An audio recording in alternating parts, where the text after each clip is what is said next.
Please be seated.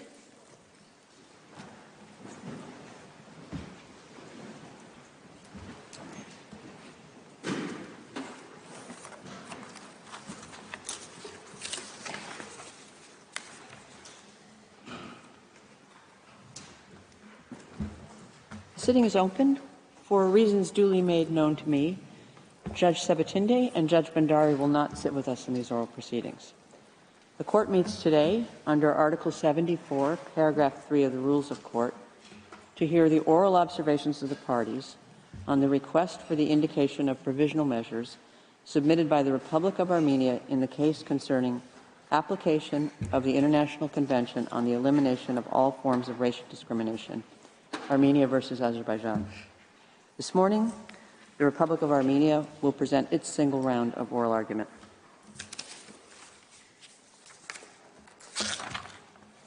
In line with the approach adopted by the Court with respect to its public sittings, the present hearing will take place in person. However, taking into account the current public health situation in relation to COVID-19, a number of seats have been made available for members of the diplomatic corps and guests, as well as for members of the public. In addition, all those present in the Great Hall are required to wear face masks at all times, except when speaking on the floor. I'll now recall the principal steps of the procedure in the present case. On 16 September 2021, Armenia filed in the Registry of the Court an application instituting proceedings against Azerbaijan concerning alleged violations of the International Convention on the Elimination of all forms of racial discrimination, which I shall refer to as the CERD. To found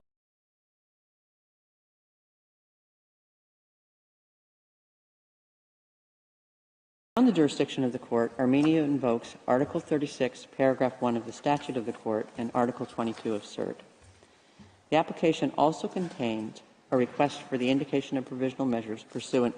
to Article 41 of the statute and Articles 73, 74, and 75 of the Rules of Court.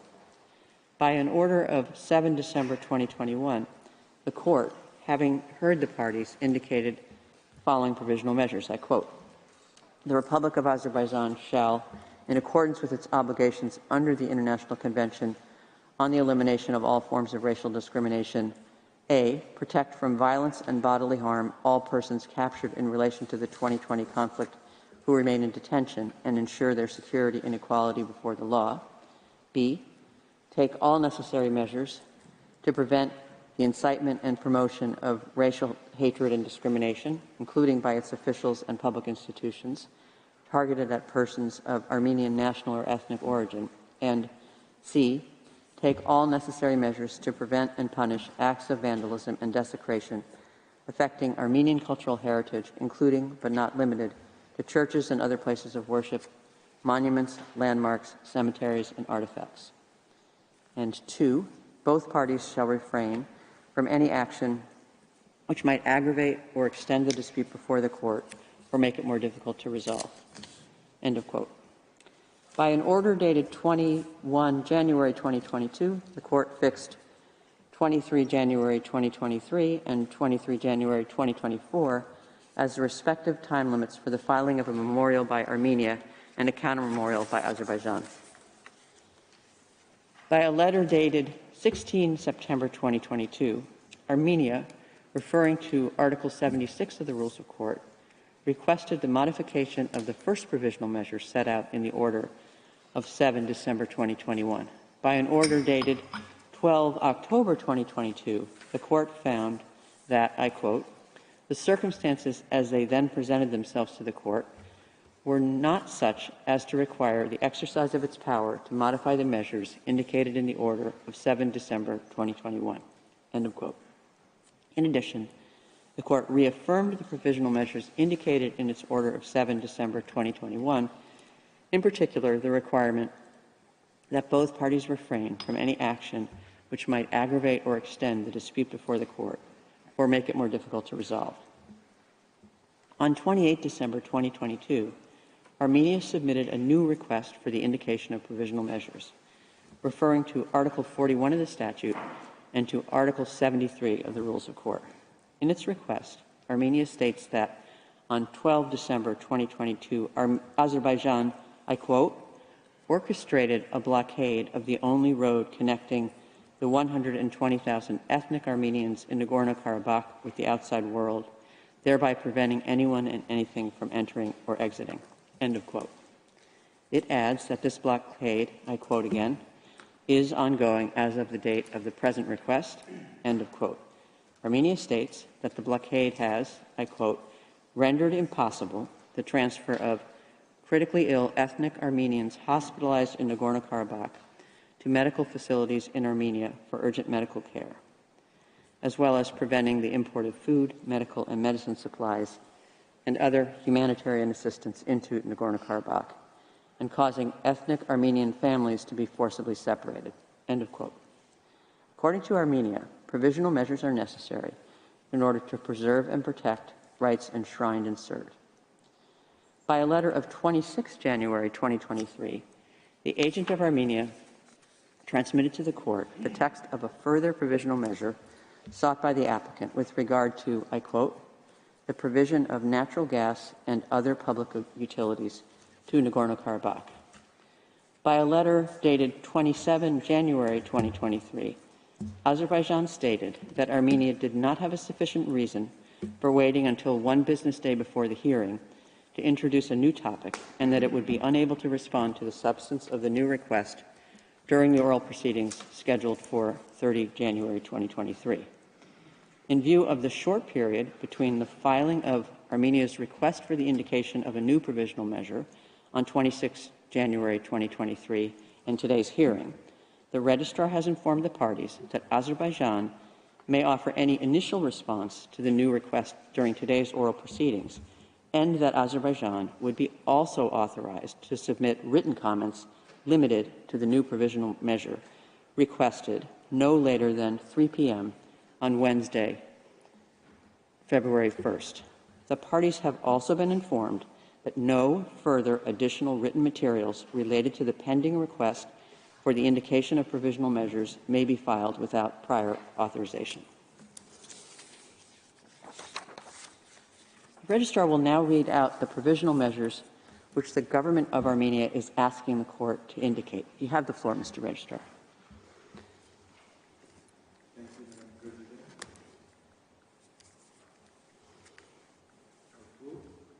Armenia respectfully requests that the Court indicate the following provisional measures. Azerbaijan shall cease its orchestration and support of the alleged protests, blocking uninterrupted free movement along the Lachin corridor in both directions. Azerbaijan shall ensure uninterrupted free movement of all persons, vehicles, and cargo along the Lachin corridor in both directions, and Azerbaijan shall immediately fully restore and refrain from disrupting or impeding the provision of natural gas and other public utilities to Nagorno-Karabakh. End of quote. Thank you, Madam President. I thank the Registrar. Immediately after the request for the indication of provisional measures on 28 December 2022 was filed, the Deputy Registrar transmitted an original copy thereof to the government of Azerbaijan. He also notified the Secretary General of the United Nations. According to Article 74, Paragraph 1 of the Rules of Court, A request for the indication of provisional measures shall have priority over all other cases. Paragraph 2 of the same article states that the Court shall proceed to a decision on the request as a matter of urgency. This imperative must, however, be balanced with the need to fix the date of oral proceedings in such a way as to afford the parties an opportunity of being represented at the hearings. Consequently, the parties were informed that the oral proceedings, during which they could present their observations on their request for the indication of provisional measures, would be held on Monday, 30 January, starting at 10 a.m. I would now like to welcome the delegations of the parties. I note the presence of the two agents, accompanied by members of their respective states' delegations. This morning, the Court will hear Armenia, which has submitted the request for the indication of provisional measures. It will hear Azerbaijan this afternoon at 4 p.m. For purposes of this single round of oral argument, each of the parties will have available a 2-hour sitting. In this first sitting, Armenia may, if required, avail itself of a short extension beyond 12 noon today in view of the time taken up by these introductory remarks. Before giving the floor to the agent of Armenia, I wish to draw attention to the parties to Practice Direction 11, which states as follows. In the oral proceedings on the request for indication of provisional measures, parties should limit themselves to what is relevant to the criteria for the indication of provisional measures as stipulated in the statute, rules, and jurisprudence of the Court. They should not enter into the merits of the case beyond what is strictly necessary for that purpose. I now give the floor to the agent of Armenia, His Excellency, Mr. Yehishe Kerakosian. You have the floor, sir.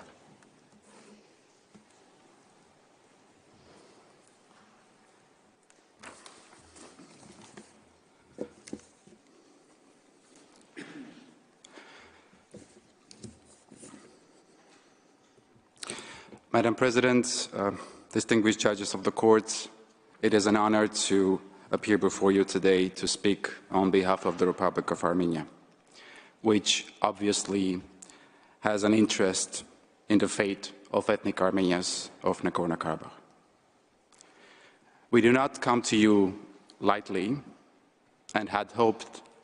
that the matters addressed in our request would be resolved long ago through the intervention by the UN Security Council on 20 December 2022, as well as bilateral exchanges and letters to the court since then. But Azerbaijan appears intent on strangling the ethnic Armenians of Nagorno-Karabakh, no matter the human cost. One person has already died from lack of medical care, and numerous others are at risk of a similar fate. Grocery store shelves are empty, and food is being rationed. There are shortages in essential medicine and medical supplies. Trade and businesses have completely stopped. Gas has been repeatedly shut off entirely, and demand on the electrical grid has led to recurring and prolonged blackouts. The schools and kindergartens remain completely shut down. Children have been separated from their families 50 days now. Despite the mounting cost of this humanitarian disaster of its own making, Azerbaijan has sought to justify and perpetuate its blockade on a basis of an environmental fiction that no one believes. It does so despite its unequivocal commitment under the trilateral statement of 2020, November, to guarantee safe movement of citizens, vehicles and cargo in both directions along the Lachin corridor. And it does so in the face of near unanimous international condemnation, including from the EU, the Council of Europe, United States, France, and numerous other states, as well as Amnesty International, Human Rights Watch, and countless other independent observers and organizations. Over a month ago, the European Court of Human Rights ordered Azerbaijan to take all necessary measures to ensure safe passage of seriously ill persons in need of medical treatment in Armenia, and those stranded on the road. And yet, Azerbaijan ignored the Strasbourg court as well, prompting it to take the extraordinary step of notifying Azerbaijan's non-compliance to the Committee of Ministers of the Council of Europe. I therefore appear before you in this great hall of justice as a last resort. If the court does not act quickly, the ethnic Armenians of Nagorno-Karabakh will be faced with an impossible choice: to leave their ancestral homes or to stay there and starve. President Aliyev has made that plainly clear. He has explicitly demanded that ethnic Armenians in Nagorno-Karabakh, quote, leave, end of quote. He has stated that Azerbaijan's, and I quote, main duty was to expel the Armenians from our lands, end of quote. He has stated that no songs will be sung in the alien language of Armenian, and that from now on it will be the Azerbaijani language that will dominate this land. The blockade and the gas and electricity shutdowns and disruptions are specifically designed to make that happen. In President Aliyev's words just days ago, and I quote, "If someone does not want to become our citizen, then the road is not closed, but open. They can go, or they can leave by themselves. No one will stop them. Or they can leave under the owning of peacekeepers' trucks, or they can go by bus." End of quote. In other words, ethnic Armenians may not enter Nagorno-Karabakh, but they may leave. Judges of the court, such blatant acts of ethnic cleansing have no place in modern era. And this court is the last hope for the ethnic Armenians of Nagorno-Karabakh. Madam President, judges of the court, with your permission, Armenia's distinguished counsel will now take the floor to present the remainder of Armenia's case. First, Mr. Lawrence Martin will address the facts justifying Armenia's request. Second, Professor Linos Alexandros Sicilianos will address the prima facie jurisdiction of the court, the rights for which protection is sought, and the link between such rights and measures requested.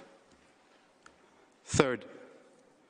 Dr. Konstantinos Saloridis will address the irreparable prejudice and urgency requiring indication of provisional measures. Fourth, Professor Pierre Dargent will discuss the provisional measures requested. Finally, I will briefly return to the floor to read Armenia's submissions. I thank you, Madam President, distinguished members of the court, for your attention and careful consideration of Armenia's request. I now ask that you call Mr. Martin to the floor. Thank you. Thank you for his statement, and I now invite Mr. Lawrence Martin to take the floor.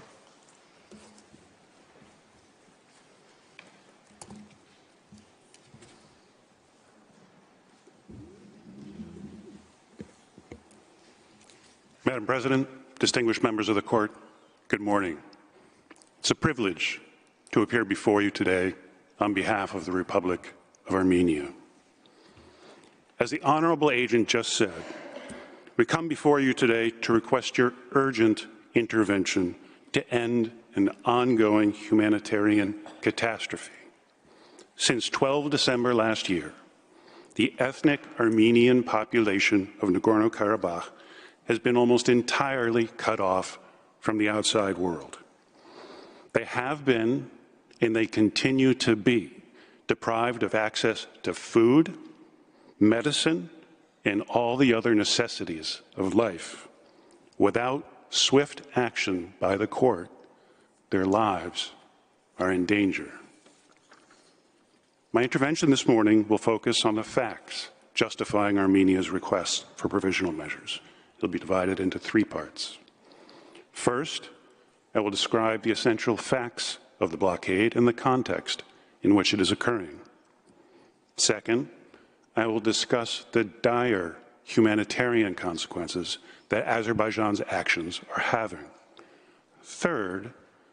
I will address Azerbaijan's excuses about why it is not responsible for the situation and show why none of them is credible. So,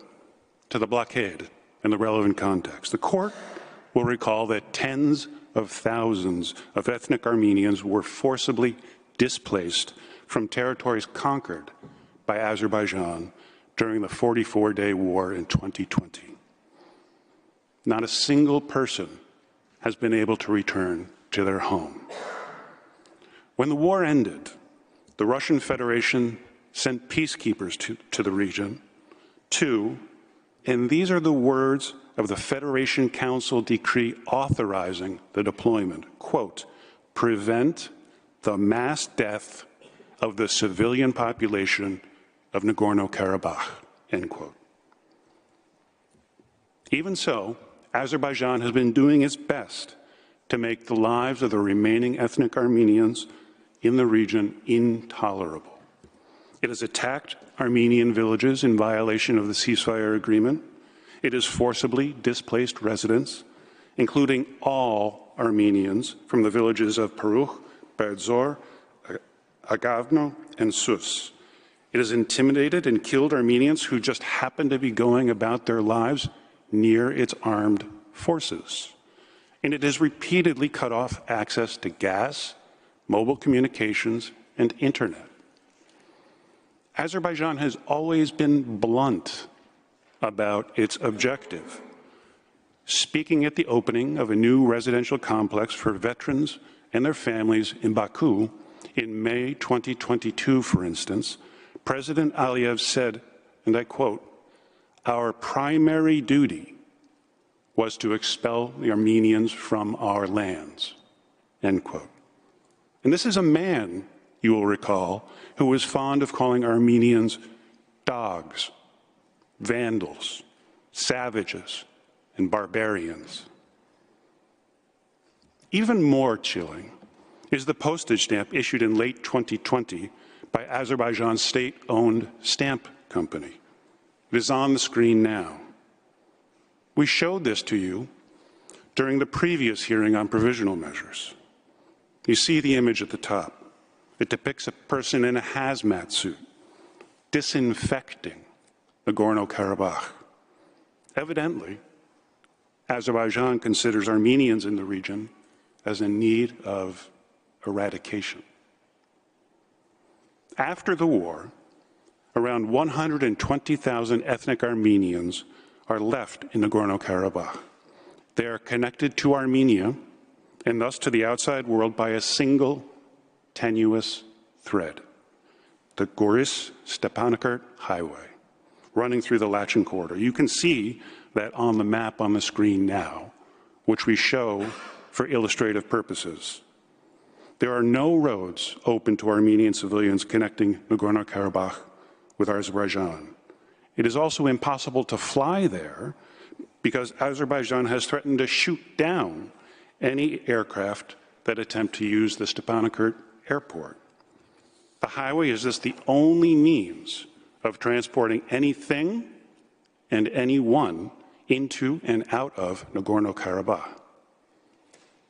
Under the trilateral statement brokered by the Russian Federation that ended the 2020 war, Azerbaijan is specifically required to, quote, guarantee safe movement of civilians, vehicles, and cargo in both directions along the Lachin corridor. Before the blockade, Nagorno-Karabakh imported some 400 tons of essential goods every day. Likewise, residents needing medical treatment elsewhere or wishing to travel outside Nagorno-Karabakh for any reason had to take this road. Then, 50 days ago, on the morning of 12 December, a group of Azerbaijanis dressed in civilian clothes and claiming to be, quote, eco-activists, occupied a segment of the Gorist-Stepanakert highway near the city of Shushi, which has been under the control of Azerbaijan since the end of the Second Nagorno-Karabakh War. These ostensible activists claim to be protesting allegedly harmful mining activities in Nagorno-Karabakh and prevented vehicles from passing. It was a poor cover story from the very beginning. Nobody really believes the protesters are genuinely concerned about the environment in Nagorno-Karabakh. One real Azerbaijani environmental activist posted on Facebook the very day the blockade started that, quote, "It is clear as the sky that the protest of the, quote, environmental activists in Karabakh is a made-up story. Until today, I have not seen a single person there caring at all about environmental issues. These guys are just executives of a custom-tailored spectacle." An independent Azerbaijani news source interviewed a number of the protesters. Only a tiny fraction represented environmental organizations. In point of fact, many represent NGOs funded either by the Azerbaijani government or the Haydar Aliyev Foundation. Social media also abounds with photos of so-called protesters wearing military uniforms. In fact, one of the alleged leaders of the so-called protesters, Mr. Telman Kazimov, is reported to be an officer of Azerbaijan's military special intelligence service. The wholly fictitious nature of the protesters' environmental concerns is also shown by other facts. Just 2 days after the blockade started, the authorities in Nagorno-Karabakh relented to the protesters' demands that international observers be allowed to monitor the two mines allegedly at the center of the protests. They adopted a resolution specifically authorizing Russian and Azerbaijani observers. Azerbaijan did not accept. And a couple of weeks later, the authorities ceased mining operations in the two mines altogether. The blockade continues nevertheless, with no end in sight. Azerbaijanis also have far worse environmental problems, much closer to home to worry about. Oil and gas exploitation in the country has had devastating environmental consequences, including in the Caspian Sea. But somehow, the Gorist-Stepanakert highway is the only place these alleged activists choose to protest. Moreover, shortly after the blockade began, the protesters started adding demands that had nothing to do with their putative environmental concerns and had a distinctly more sovereign character. They insisted, for instance, that border and customs control posts be established on the roadway. They also spend far more time chanting slogans praising the Azerbaijani military than raising their voices about environmental issues. The chant, quote, "The Azerbaijani soldier is the greatest soldier," is one of their favorites. So what's really going on here? It's obvious. Azerbaijan is trying to fulfill what President Aliyev called its, quote, primary duty, to expel Armenians from its lands. How do we know that? Well, President Aliyev himself said so. Speaking about the situation on the highway in a 10 January 2023 interview, he told the assembled press, quote, "Whoever does not want to become our citizen, the road is not closed, it is open. They can leave whenever they want. No one would stop them. They can travel in the back of the peacekeepers' trucks or take a bus. The road is open." The road is open for those who want to leave. Azerbaijan's purpose could not be clearer. The racial animus of the protesters themselves is equally evident. There are numerous photos and videos on social media of the protesters displaying the hand gesture of the notorious pan-Turkic ultranational group, the Grey Wolves, which is widely condemned for anti-Armenian violence and hate speech. On the screen now is just one such photo. Another video on Twitter shows protesters enjoying what is obviously a chartered bus ride to the site, merrily singing a song. The lyrics include, quote, "Let those mountains see gray wolves again. Leave the land of Oghuz," that is Turks, "and run away." At the end of the video, one grinning passenger proudly makes the same gray wolves hand gesture, as you can see on the screen now. Protesters' social media accounts also frequently contain the vilest forms of hate speech. Our provisional measures request contains many of these examples. For now, I will cite just one to illustrate the point. This image is from the Facebook account of one so-called protester. It shows a patch depicting the notorious Ottoman genocidaire Enver Pasha with the inscription, "Armenian, don't run. You'll die anyway, just exhausted."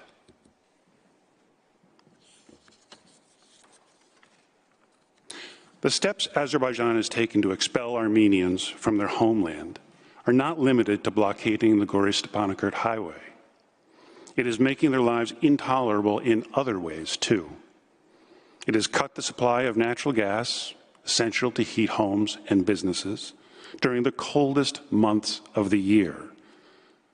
The court may recall that last year, Azerbaijan twice cut off the supply of gas, only to restore it as soon as Armenia brought it to the urgent attention of the court. Now, just since the start of the blockade, Azerbaijan has interrupted the gas supply on 5 different occasions. On December 13th for 3 days, on January 17th for 1 day, on January 18th for 3 days, and again on 21 January for 3.5 days. On 25 January, there was a brief respite. At around 11 a.m., a 48% increase in the flow of gas was reported, providing some measure of relief, but not nearly enough to meet the needs of the population. After the gas was fully restored on January 26, it was once again cut on January 29th. Bear in mind that all of this is happening during winter, when temperatures regularly fall below 0 degrees Celsius. That is not all. On 9 January, Azerbaijan appears to have damaged the only high-voltage power line connecting Goris and Stepanakert, leaving the population of Nagorno-Karabakh without a steady electricity supply. Azerbaijan, again, is not allowing Armenian technicians to repair the damage. Currently, the only available electricity comes from the limited local sources, including from the Sarsang Reservoir, which has been placed under great stress. This has entailed 6-hour rolling blackouts per day. As things stand, even longer daily blackouts seem likely to be imposed in the future. I come then to the second part of my intervention, the humanitarian consequences of Azerbaijan's actions. These are not hard to imagine. The Armenian population of Nagorno-Karabakh is, as I said, approximately 120,000 people. This includes 30,000 children and 20,000 elderly. The population is essentially the same as the city of Leiden with students. What would happen to the people there if it were essentially walled off from the outside world for 50 days, with only the most minimal trickle of goods allowed in and gas and electricity supplies cut off? No great leap of imagination is required to answer that question. In our written request filed at the end of last month, we focused significant attention on critically ill Armenians in Nagorno-Karabakh who required treatment in Armenia but were trapped in Nagorno-Karabakh. Since then, thanks only to the urgent intervention of the ICRC, around 50 patients have been transferred to Armenia. Nevertheless, as the agent said, one person has already died. More than 10 children remain in the neonatal and intensive care units of the Children's Hospital, and a similar number of adults are in the intensive care unit. Their lives thus continue to be at risk without needed medical care. The blockade has also separated many families. More than 1,000 civilians from Nagorno-Karabakh were either in Armenia or en route to Armenia when the blockade began. About 50 children were left without parental care when their parents were stranded in Armenia. One mother was separated from her 8-month-old baby for weeks. Of those trapped in Armenia, 270 were children attending the Junior Eurovision Song Contest, about 70 without their parents. Many still have not been able to get home and are living temporarily in Goris or Yerevan. Those that have been able to go home have only been able to do so with the intervention of the ICRC. As I said, before the blockade, some 400 tons of essential goods, including food and medicine, were imported to Nagorno-Karabakh from Armenia on a daily basis. Only a small fraction of that is now getting through, either on Russian peacekeeping trucks or with the ICRC. Now, 50 days on, the situation is critical. Grocery store shelves are empty and pharmacies are running out of medicine. On the screen now, you can see a photo from an international press report of the situation. And this was taken more than 2 weeks ago. Things are so dire that the authorities have had to institute a rationing system. As of 20 January, residents must use vouchers for limited supplies of essential products like sunflower oil, eggs, dairy, rice, sugar, buckwheat, and pasta. The authorities have also had to tap into their wartime reserves to meet the needs of their population. In addition, the lack of gas and electricity means that people have been left without heat and the ability to prepare food. It has also impacted health care, with many urgent treatments, planned surgeries, laboratory tests, and physical examinations having to be canceled or postponed. As goods and fuel run out, economic life is also grinding to a halt. As of 20 January, hundreds of businesses are closed and thousands of people are out of work. And all 117 schools in the region have been closed since 20 January. In light of the unfolding humanitarian catastrophe, calls for Azerbaijan to lift the blockade have come from all across the international community. By way of example only, on 19 January, the European Parliament overwhelmingly passed a resolution expressly taking note of the danger the people of Nagorno-Karabakh are facing and calling on Azerbaijan to end the blockade. Specifically, the resolution states, among other things, quote, "The blockade has led to a severe humanitarian crisis, significantly affecting the most vulnerable populations. whereas the transfer of critically ill patients is nearly impossible, with one death resulting from this situation, whereas hundreds of families remain separated. And this humanitarian crisis was further aggravated by Azerbaijan's disruption of the natural gas supply to Nagorno-Karabakh, which left houses, hospitals, and schools without heating. Accordingly, the resolution, quote, deplores the tragic humanitarian consequences of the blockade of the Lachin corridor in the Nagorno-Karabakh conflict and urges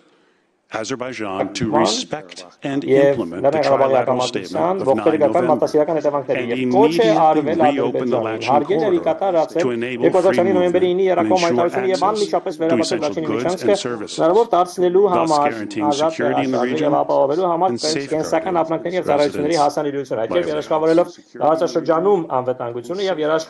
The EU Parliament's call fell on deaf ears in Azerbaijan. Եվրամիության խորհրդարանի կոչը մնաց ցայն բարբառո անապատի Ադրբեջանում. That brings me, Madam President, to the last part of my presentation this morning. Faced with these stark and widely condemned facts, what does Azerbaijan say?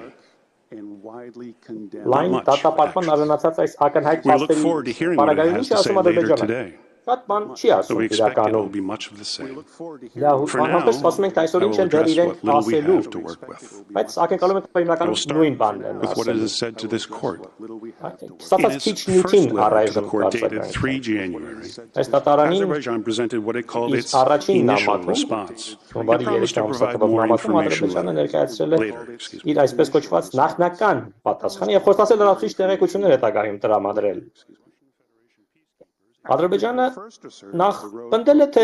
ճանապարհը, այսպես ասած, վերահսկվում է Ռուսաստանի Դաշնության խաղաղապահների կողմից ի կատարում են երակոմ հայտարարության։ Ոչ Ադրբեջան։ Այդ պնդումը իհարկե ամբողջությամբ անուշադրության է մատնում այն փաստը, որ երակոմ հայտարարության 6-րդ կետով Ադրբեջանը ուղղակիորեն պարտավորվել էր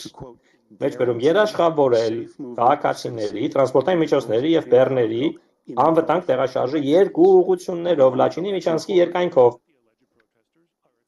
Ադրբեջանի ընդդման մեջ նաև հաշվի առնված չէ այն փաստը, որ այսպես կոչված ցուցարարները իր իսկ քաղաքացիներ են, ովքեր կարող են այնտեղ լինել միմիայն այն պատճառով, որ այն Ադրբեջանը վերջերս նվաճել է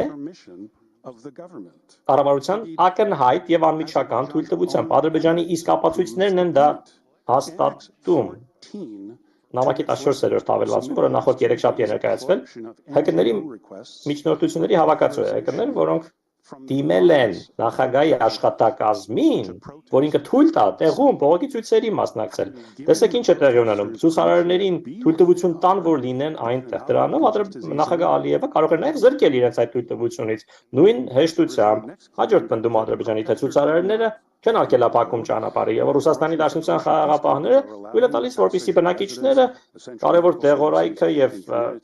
մարդասիրական մատակարարումները անցնեն Լաչինի ճանապարհով։ Orwell's line about rejecting the evidence of your eyes and ears seems opposite. Այստեղ ակնհայտ է, որ ապացույցները հակասում են տվյալ պնդումներին եւ դա ակնհայտ է։ Ադրբեջանից դուրս աշխարհում ոչ ոք չի հավատում, թե ցուցարարները չեն արգելափակում ճանապարհը։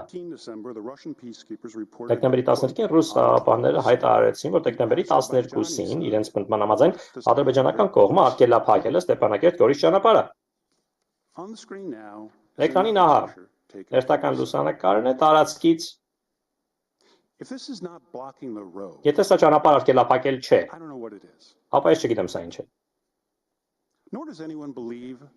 Եվ ոչ ոք չի հավատում, թե տրանսպորտային միջոցները ազատորեն են անցնում։ Հենց վերջերս ՄԱԿ-ի մարդու իրավունքների գերագույն անձնակատարը կոչ արեց ապահովել ազատ եւ անվտանգ տեղաշարժը Լաչինի միջանցքով, անմիջապես վերականգնել այն լիարժեք, հնարավոր դարձնել ապահովել սննդի, դեղորայքի եւ այլ հիմնական ապրանքների եւ ծառայությունների անխոչնդոտ հասանելիությունը, որը պարտադիր նախապայման է ազդակիր բնակչության մարդու իրավունքների իրականացման համար։ Եթե տրանսպորտային միջոցները իսկապես ազատորեն անցնում էին, ապա ԿԽՄԿ-ն կամ ռուսական խաղաղապահները ինչու պետք է յուրաքանչյուր անգամ ստիպված լինեն բանակցել ադրբեջանցիների ովքեր արգելափակում են ճանապարհը, որպեսզի ծանր հիվանդները դուրս բերվեն Լեռնային Ղարաբաղից եւ նրանց բուժօգնություն, իրենց անհրաժեշտ բուժօգնությունը ցուցաբերել։ Եվ ինչու պիտի անհրաժեշտ լիներ, որպեսզի ԿԽՄԿ-ն եւ ռուս խաղաղապահները հենց տեղ հասցնեին այն չնչին ծավալի ապրանքները, որոնք տեղ են հասնում։ Ադրբեջանի մեջ վերած տվյալները, որոնք իբրև պետք է հիմնավորեն իր պնդումը ճանապարհի փակ չլինելու մասին, մեկ էջատակի ծանոթագրության մեջ է, որտեղ 3 աղբյուրներ են թվարկված։ Առաջինը մի հոդված է Ադրբեջանի պետական լրատվամիջոցներից մեկից, որում նշված է, որ ԿԽՄԿ-ի 3 մեքենաներ անցել են։ Հոդվածի տեքստը շատ պարզ է դարձնում, ընդ որում դա նպաստավոր չի դիտարկվում Ադրբեջանի համար։ Ադրբեջանի պետական լրատվամիջոցից մեջբերում, տեսեք, այսօր պայմաններ ստեղծվեցին, որպեսզի 3 տրանսպորտային միջոցներ, որոնք պատկանում են Քամիլ Խաչի միջազգային կոմիտեին, ԿԽՄԿ-ին, անցնեն Խանկենդի Լաչին ճանապարհով։ Ակցիայի մասնակիցները դուրս եկան ճանապարհից եւ միջանցք բացեցին մեքենաների անցման համար։ Ակցիայի մասնակիցները դուրս եկան ճանապարհից եւ միջանցք բացեցին մեքենաների անցման համար։ Այլ կերպ ասած, իրենք ժամանակավորապես արգելափակումը դադարեցրեցին, որպեսզի ԿԽՄԿ-ի 3 մեքենաները կարողանային անցնել։ Հունվարի 3-ի նամակում նաև մի թվիթի մեջբերում է արված պետական մի պաշտոնյայի թվիթ, որում տեսանյութ է տեղադրված, որտեղ երևում է ինչպես են ցուցարարները նրա բարերով ասած կողքի մի կողմ կանգնել, նորից կրկնեմ, արգելափակումը վերացրել, որպեսզի ԿԽՄԿ 3 մեքենաներին թույլ տան անցնել։ Մյուս այսպես կոչված ապացույցը ինքնանպատակ հայտարարությունը ուղղված անվտանգության խորհրդին Ադրբեջանի մշտական ՄԱԿ-ում մշտական ներկայացուցչի կողմից։ Հունվարի 3-ի իր նամակում Ադրբեջանը նաև պնդել է, թե իբրև Հայաստանը ապօրինաբար եւ կամայականորեն Լաչինի ճանապարհն օգտագործում է զենք տեղափոխելու համար, այդ թվում վերջերս տեղադրված ցամաքային ականները, որոնք շարունակում են ադրբեջանցիների սպանել եւ ապօրինաբար հակաչինաբարական գործունեություն է իրականացրել Ադրբեջանի ինքնիշխան տարածքում։ Մեջբերման ավարտ։ Մենք դեռ շատ ավելի շատ բան կասենք այս թեմայով վաղը։ Այսօր թույլ տվեք բարձրապես ասեմ, որ նույնիսկ ապացույցի նշույլ չկա դա հիմնավորելու համար, որևէ ապացույց չկա։ Պետք է նաև հիշենք, որ ճանապարհը մնում է ռուս խաղաղապահների վերահսկողության ներքո 2020-ի նոյեմբերից եւ նրանց առօրյա հրապարակումներից որևէ մեկում չի նշվել այսպես կոչված զենքի, ցամաքային ականների կամ անքանյութերի ենթադրյալ տեղափոխման մասին։ Դատարանին ուղղված իր երկրորդ նամակում հունվարի 12-ի ամսաթվով Ադրբեջանը իրականում լրացուցիչ որևէ տեղեկություն, ինչպես խոստացել էր, չտրամադրեց։ Ընդամենը կրկնում է առաջին նամակի բովանդակությունը, ասելով, որ Լաչինի միջանցքը վերահսկում է ռուս խաղաղապահների կողմից եւ Ադրբեջանը չի իրականացնում վերահսկողություն ճանապարհը օգտագործողների նկատմամբ երկու ուղղություններով տրանսպորտային միջոցները շարունակում են անցնել բողոքի ցույցի կողքի տարածքով առանց խոչընդոտների մեջբերման ավարտ։ Ես այս պնդումների մեծ մասին արդեն անդրադարձել եմ, չեմ կրկնի ասածներս։ Ես ընդամենը կնկատեմ, որ առաջին նամակում ընդամենը 1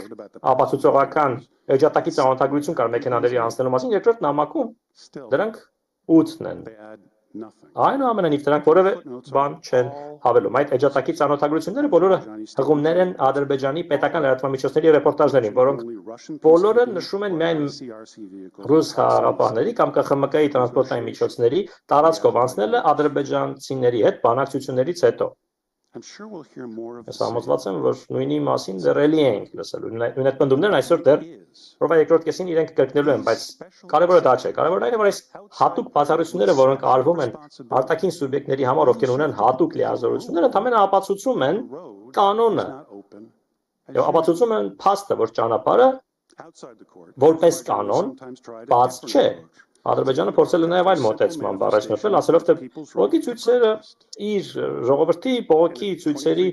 իրականացման ազատության դրսևորումներ են։ Օրինակ, դեկտեմբերի 23-ի հայտարարությունից Ադրբեջանի արտգործնախարարությունը նշել է, որ խաղաղ բողոքի ցույցը անցկացվում Լաչինի ճանապարհին, պնդելով դադարեցնել Ադրբեջանի բնական պաշարների ապօրինի շահագործումը, այդ ռեսուրսների տեղափոխում Ադրբեջանից Հայաստան եւ Լաչինի ճանապարհի շահագործումը, որը նախատեսված է միմիայն մարդասիրական նպատակներով օգտագործման համար, մեջբերման ավարտ։ Այս պատրվակը մի քանի խնդիրներ ունի։ Նախ, եթե անգամ այնպես լիներ, որ իսկապես բողոքի ցույցերը լինեին մասնավոր անձանց կողմից կազմակերպված, ովքեր իրապես մտահոգված են շրջակա միջավայրով, այդ բացատրությունը չէր հիմնավորի նրանց գործողությունները, կամ Ադրբեջանի կողմից այդ ցույցերը չցրելը բողոքի որևէ իրավունք նույնքան ծանրակշիռ չէ, որքան այն ծանր վնասը, որը պատճառվում է Լեռնային Ղարաբաղի ազգի բնակչությանը։ Ադրբեջանի կառավարությունը չի կարող արդարացնել բողոքի ցույցի մասնակիցներին հանգիստ թողնել, հաշվելով այդ իրական վնասը։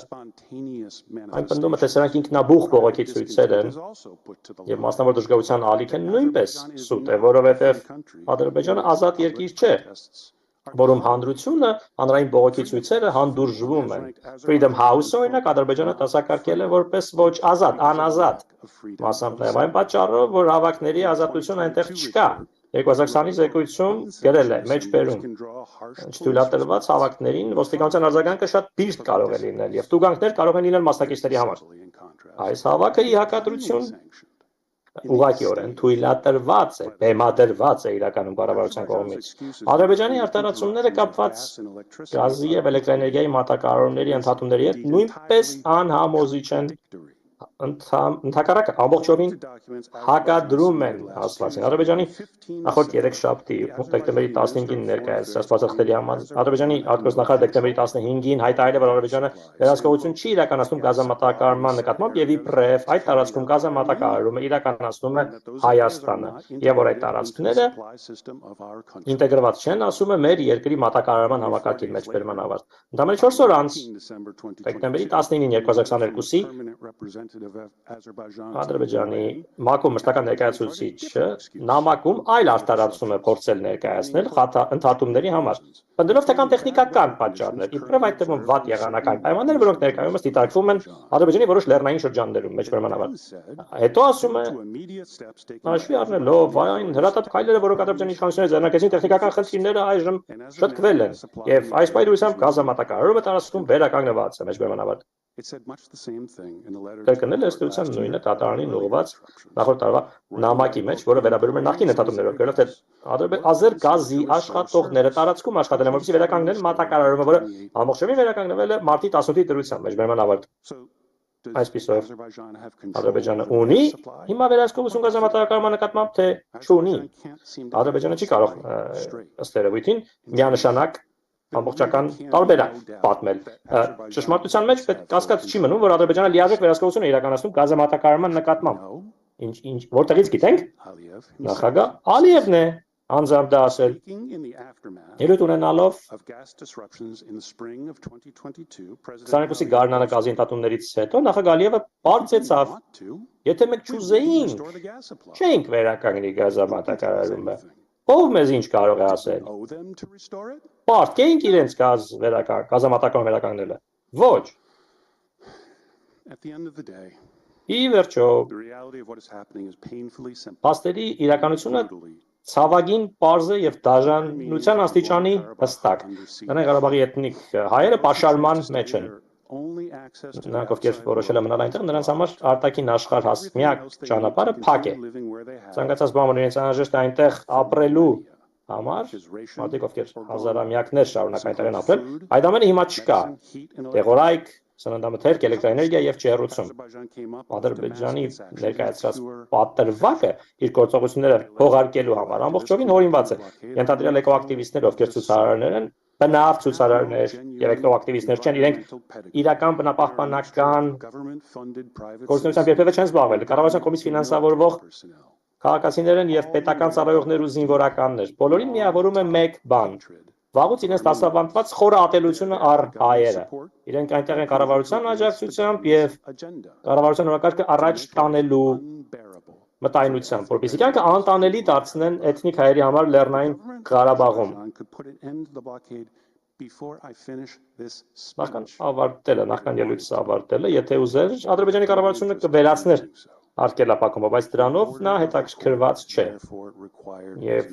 դատարանի որոշումը անհրաժեշտ եւ այդ հրատապ անհրաժեշտություն է։ Շնորհակալություն։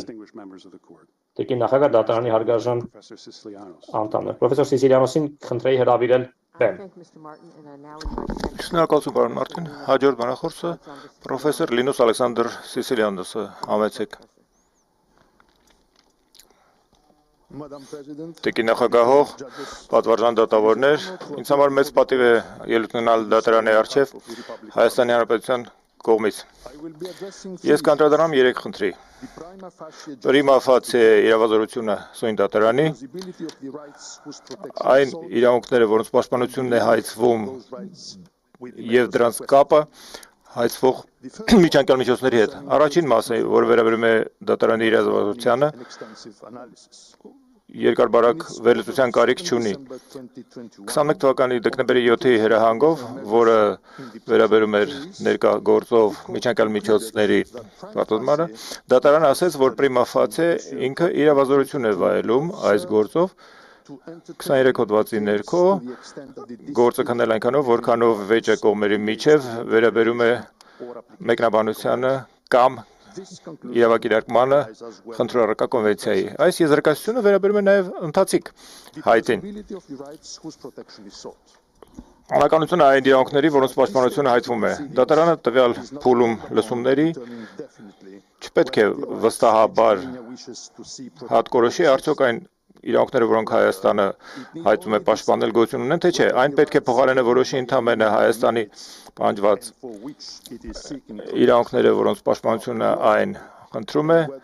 հավանական են եւ արդյոք հայցված միջանկյալ միջոցները շահկապված են այդ հավանական իրավունքների հետ համոզիչ կերպով։ Համոզչության պայմանը բավարարված է, երբ խնդրող առարկա իրավունքները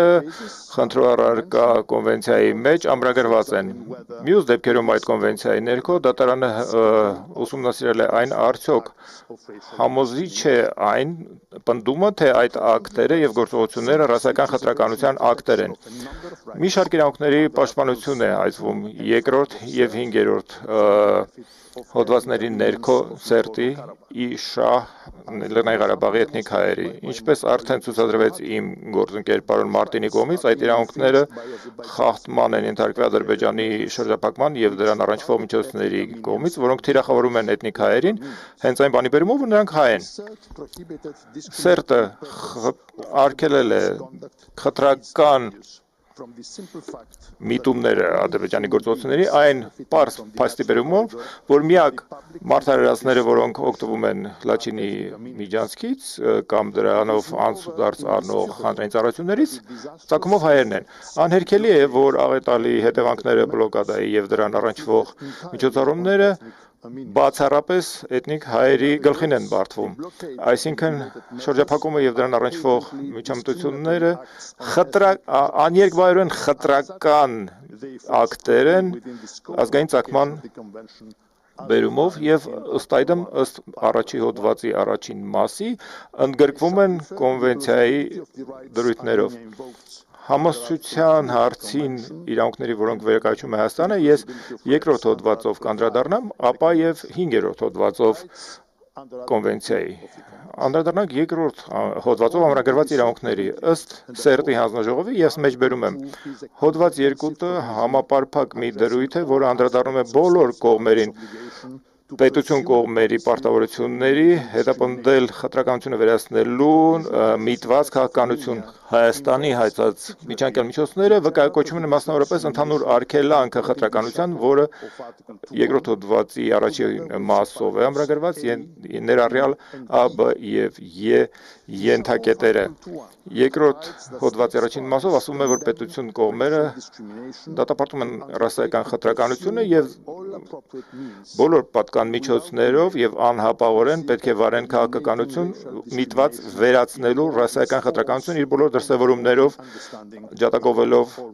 բոլոր ծեղերի միջև եւ ռասաների միջև փոխհմբռնում։ Կոնկրետ այս դրույթի իմաստն է, որ կոնվենցիայի դրույթներին հրատապություն հաղորդվի։ Ենթակետ ան պետության կողմից է արգելում խտրականություն, ներառյալ պետական իշխանության մարմիններ եւ լիազոր հաստատություններ։ Ըստ այս դրույթի յուրաքանչյուր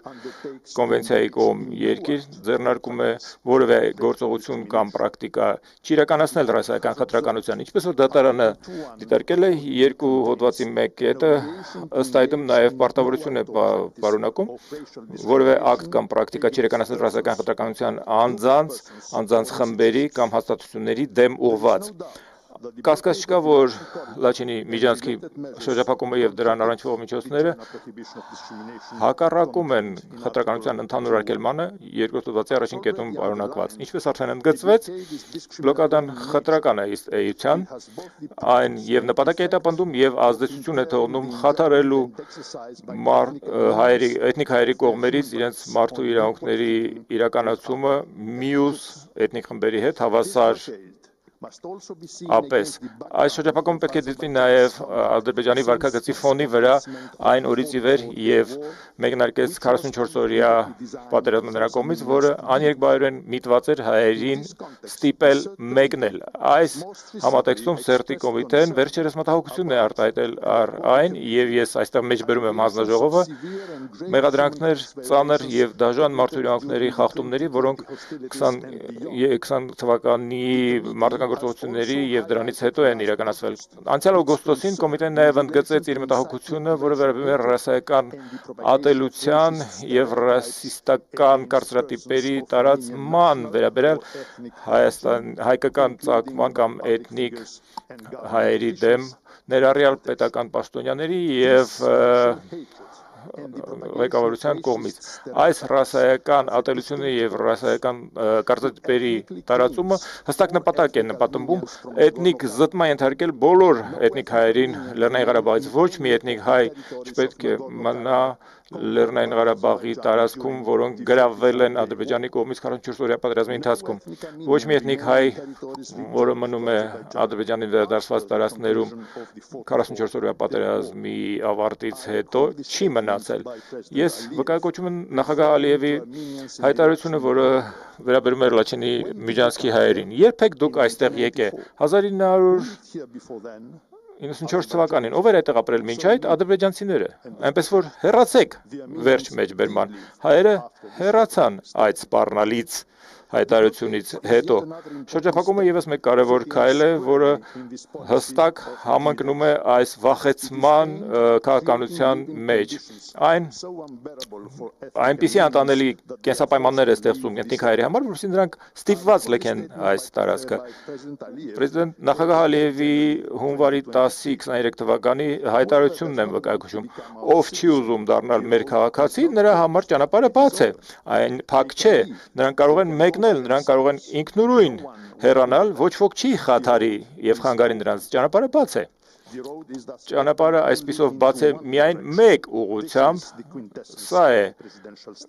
նախագահի հայտարարության բուն էությունը։ Իր ներկայացած նյութերում Հայաստանը հիմնավորում է էթնիկ զտում ներկայացնող գործողությունները։ Ներկայիս համատեքստում բավարար է ընդգծել, որ շրջափակումը հստակ ընդհանուր նպատակ է հետապնդում, ինչպես վերջերս հայտարարել է ինքը նախագահ Ալիևը, լրիվ համապատասխանում է երկարաժամկետ քաղաքականությանը, էթնիկ զտման, ինչպես որ ճանաչված է դատարանի կողմից, այս եզրը էթնիկ զտում օգտագործում է նշանակելու համար մի տարածքը էթնիկ միասեռ դարձնել, ուժ կամ վախեցում օգտագործելով խնդրու առարկա խմբին տարածքից զտելու համար։ Այն ընդգրկում է բազմաթիվ գործողություններ, ներառյալ վախեցնել, օրինակ ստեղծելով բացասական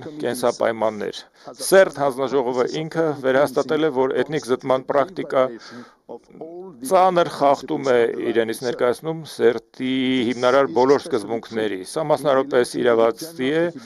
ընդհանուր արգելման վերաբերմունքով, որը երկրորդ մեկ հոդվածում է ամրագրված կոնվենցիայի։ Այս համատեքստում դիտելով եւ այս ֆոնին մեկնաբանելով շրջափակումը ինքնին մերժում է պարտավորությունը չդիմել ռասայական խտրականության գործողության կամ պրակտիկայի անձանց խմբերի կամ հաստատությունների դեմ, տվյալ դեպքում էթնիկ հայերի դեմ։ 2.1b կետը խտրականության պետական դրսևորումներից շեշտադրումը փոխում է պետության կողմից սատարվող դերակատարների։ Ըստ այս դրույթի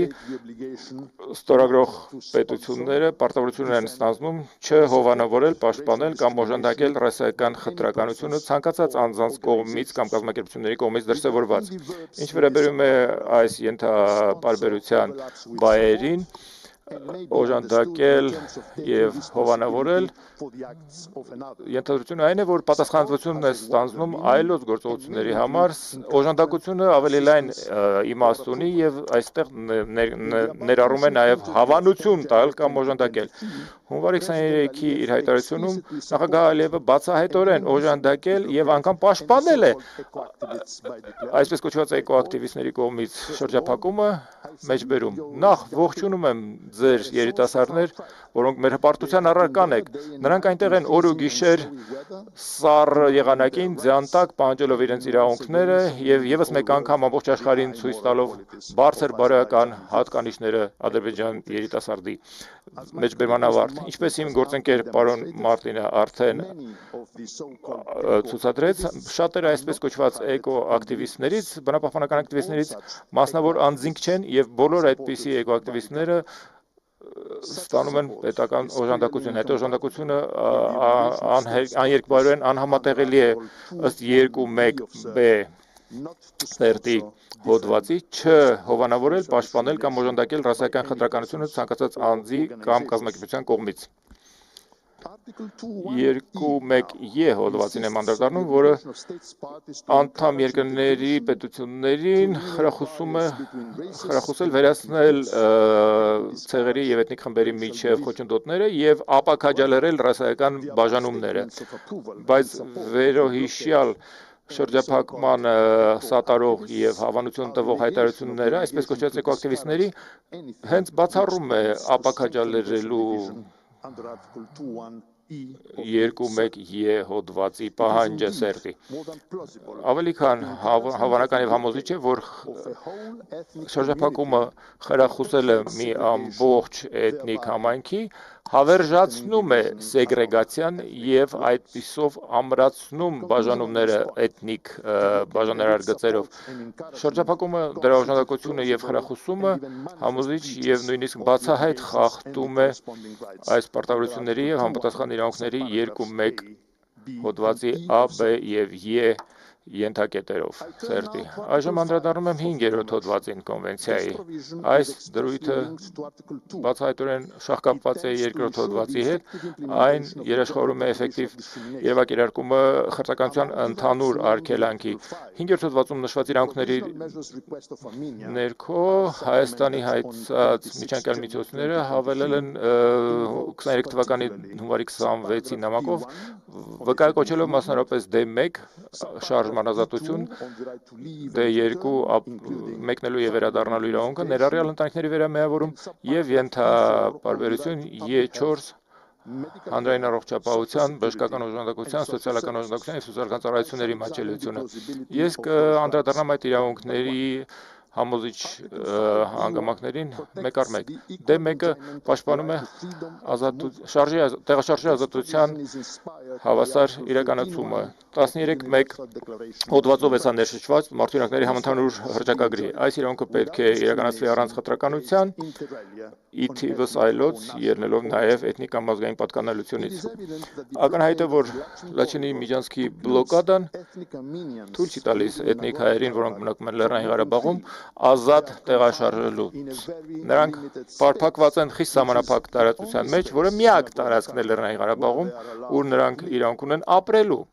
ուր նրանց թույլ է տրված ապրել։ 5D2 հոդվածը իրավունքն է պաշտպանում ապրելու ցանկացած երկրում, ներառյալ սեփական երկրում, եւ այդտեղ վերադառնալու իրավունքն է ամրագրում։ Այս իրավունքը հենվում է 13.2 հոդվածից Մարդու համընդհանուր հռչակագրի եւ նաեւ այլ միջազգային իրավական փաստաթղթերում է ամրագրված, ներառյալ 12 հոդվածը քաղաքացիական եւ քաղաքացու իրավունքների միջազգային դաշնագրի։ Այս երկու իրավունքներ մեկնելու եւ որ այս համատեքստում ավելի կարևոր է վերադառնալու իրավունքները ենթակա են Մարդու հանձնաժողովի մեկնաբանության տարածում։ Ըստ այս հեղինակավոր մեկնաբանության երկիրից մեկնելու ազատությունը չի կարող կախված լինի որևէ կոնկրետ նպատակից հետապնդված։ Ավելին, մեկնելու իրավունքի սահմանափակումները պետք է ամրագրված լինեն օրենքով սահմանված նպատակ հետապնդեն եւ անհրաժեշտ լինեն ժողովրդավարական հասարակությունում հանուն պաշտպանության պետության ռայերի։ Ինչպես բացատրել է Մարդու հանձնաժողովը, անհատի իրավունքը մուտք գործել սեփական երկիրը ճանաչում է հատուկ հարաբերությունը խնդրողական անձի այդ երկրի հետ եւ ներառում է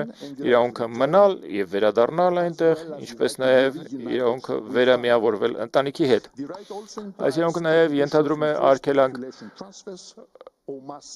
ազգաբնակչության տեղափոխումների բռնի եւ զանգվածային վտարումների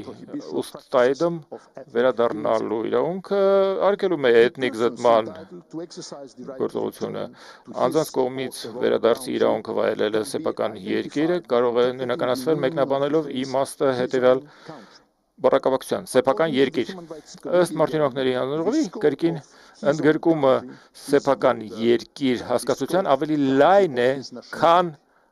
քաղաքացիության երկիր հասկացության ընդգրկումը։ Սա ներառնում է այն անհատներին, որոնք հատուկ կապեր ունեն կամ հույզեր այս կամ այն երկրի հետ կապված։ Այլ կերպ ասած, այստեղ կարևորն այն է, որ փաստացի հարաբերություն լինի խնդրողական երկրի հետ անկախ քաղաքացիության կամ ազգության հետ առնչվող որևէ նկատառումից։ Լաչինի միջանցքի արգելափակումը աղաղակող խախտում է մեկնելու եւ վերադառնալու իրավունքը սեփական երկիր։ Այս շրջափակումը որևէ օրենքով սահմանված չէ, այն կամայական է, որևէ օրենքով նախատեսված նպատակ չի հետապնդում եւ անշուշտ անհրաժեշտ չէ ժողովրդավարական հասարակությունում։ Ինչպես պարոն Մարտինը լիովի ապացուցեց, ընտանիքները մնում են բաժանված, ելնելով շրջափակման պարտադրումից, քանի որ հազարավոր քաղաքացիները Լեռնային Ղարաբաղի գտնվում էին այդ պահին Հայաստանում կան ճանապարհին էին դեպի Հայաստան։ Ի թիվս այլոց, երբ շրջափակումը պարտադրվեց, մեծ քանակով էթնիկ հայ երեխաներ, որոնք ապրում էին Լեռնային Ղարաբաղում, մասնակցում էին Հայաստանում մի մրցույթի։ Նրանցից մի քանիսը կարողացան հունվարի 19-ին 23 թվականի վերադարձնել, որոնց ուղեկցում էին ռուս խաղապահները, բայց ադրբեջանցիք կանգնեցրին այդ տրանսպորտային միջոցը եւ վախեցրին երեխաներին։ Այս միջադեպը լավ փաստաթղթավորված է եւ այն հստակ ցույց է տալիս այն խոչընդոտները վերադառնալու իրավունքին, նույնիսկ երբ ուղեկցվում են ռուս խաղապահների կողմից։ Առանց նրանց պարզապես անհնարին է վերադառնալը։ Ի հավելումն այս կետի իմ ելույթը Լաչինի միջանցքի շրջափակումը, որի նպատակը խտրական է, հստակ է եւ աներկբա եւ համոզիչ խախտում է ներկայացնում սերտի դրույթի, որը վերաբերում է շարժման ազատությանը, մասնավորապես 5D հոդվածի ենթակետեր 1 եւ 2-ին։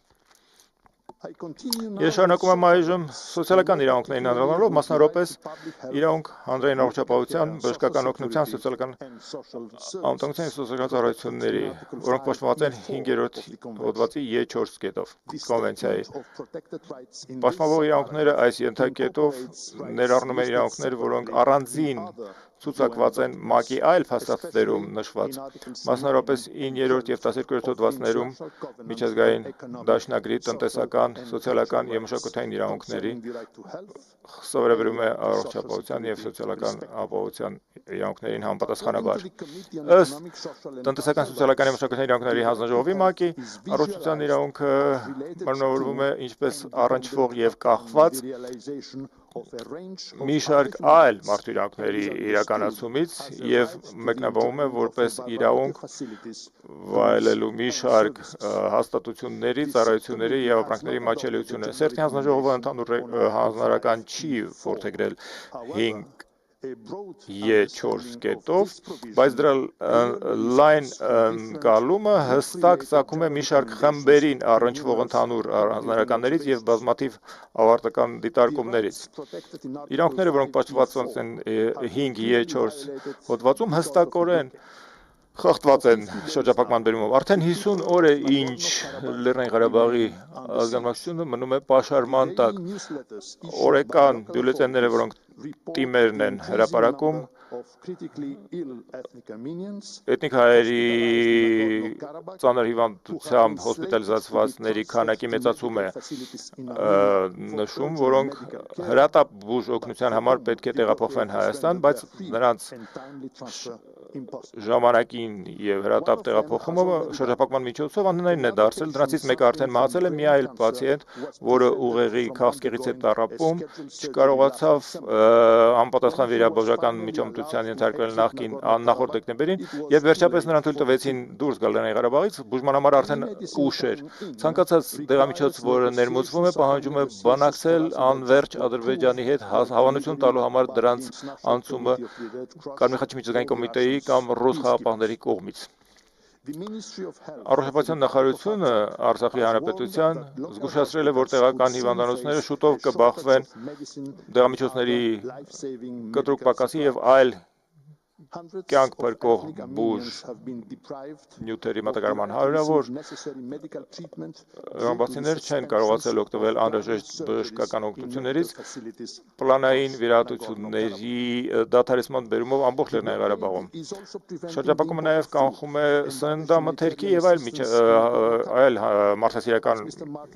ապրանքների ներմուծումը Լեռնային Ղարաբաղում։ Ինչպես պարոն Մարտինը բացատրեց, նախքան շրջափակումը մոտավորապես 400 տոննա ներառյալ միրգ բանջարեղեն, ալյուր, հացահատիկ օրական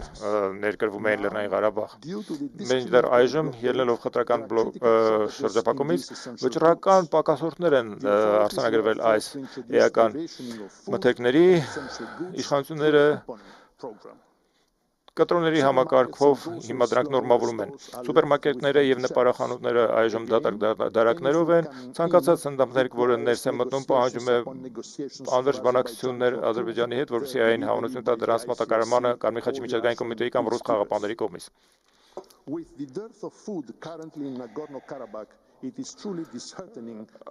Սնունդի պակասի բերումով Մարդ սրտաթափ է լինում տեսնելով Հայաստանի սահմանամերձ քաղաքներում բազմատոն ապրանքների կուտակումները, որոնք նախատեսված են իրենց շահառուների համար Լեռնային Ղարաբաղում։ Մարդասիրական հետևանքները դիտարկելով Լեռնային Ղարաբաղի շրջափակման Եվրոպական խորհրդարանը այս իրավիճակը որակավորել է որպես դաժան, ծանր մարդասիրական ճգնաժամ։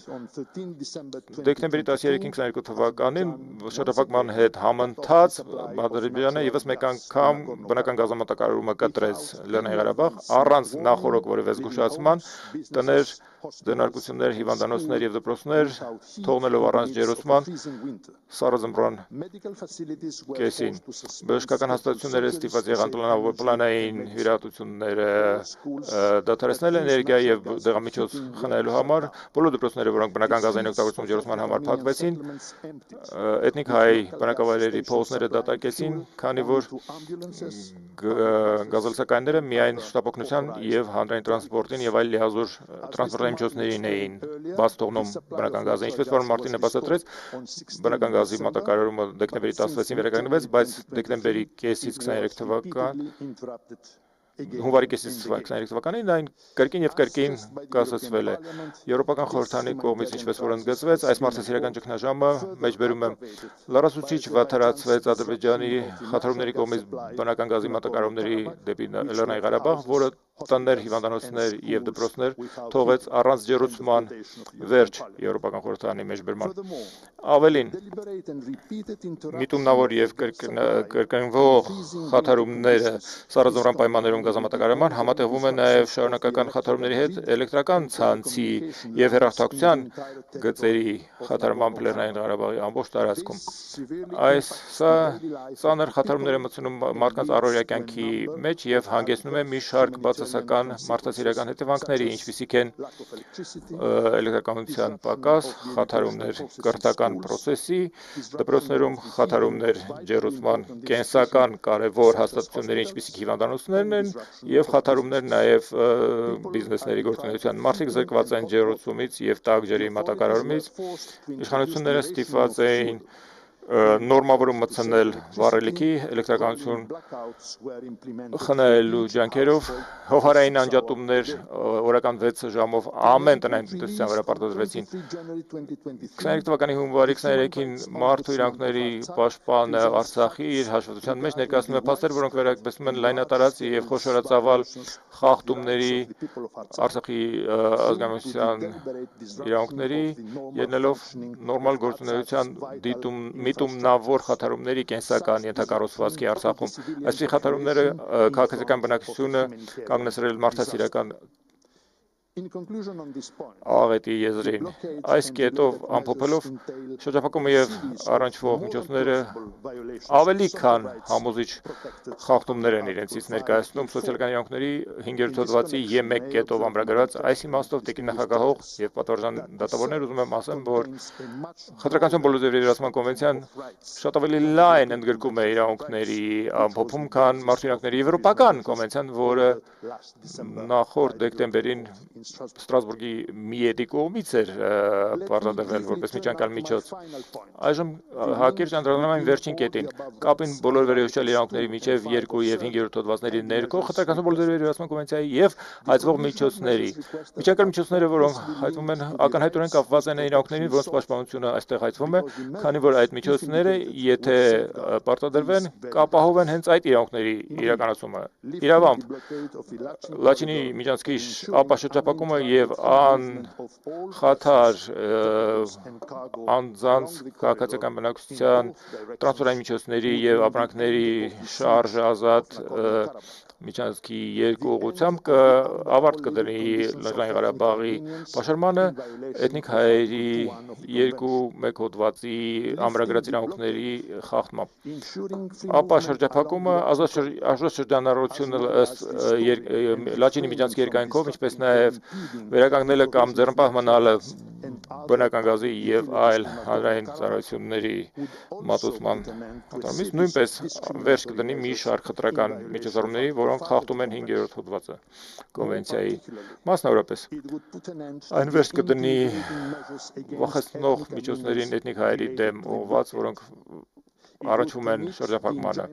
Այն թույլ կտա վայելել նրանց ազատ շրջաշարժի իրավունքի զանազան դրսևորումները, այն կերեշխորի նաև կարիք ունեցողների հասանելիությունը բժշկականացությունների, հիվանդանոցների, տարրական սննդամթերքի, դեղամիջոցների, բնական գազամատակարարմամբ, կարճ ասած, հայցվող միջոցները, եթե դրանք պարտադրվեն, թույլ կտան 120,000 էթնիկ հայերին Լեռնային Ղարաբաղում կրկին ապրել արժանապատիվ եւ վայելուչ, հակառակ դեպքում հրատապ ռիսկ կա մնացման։ Այժմ պիտի խնդրեմ տիկին նախարար խոսքը տալ իմ գործընկեր Կոնստանտինոս Սալոնիդիսին։ I thank Professor Sicilianus for his statement, and I now invite Mr. Konstantinos Solonidas to take the floor. You have the floor, sir.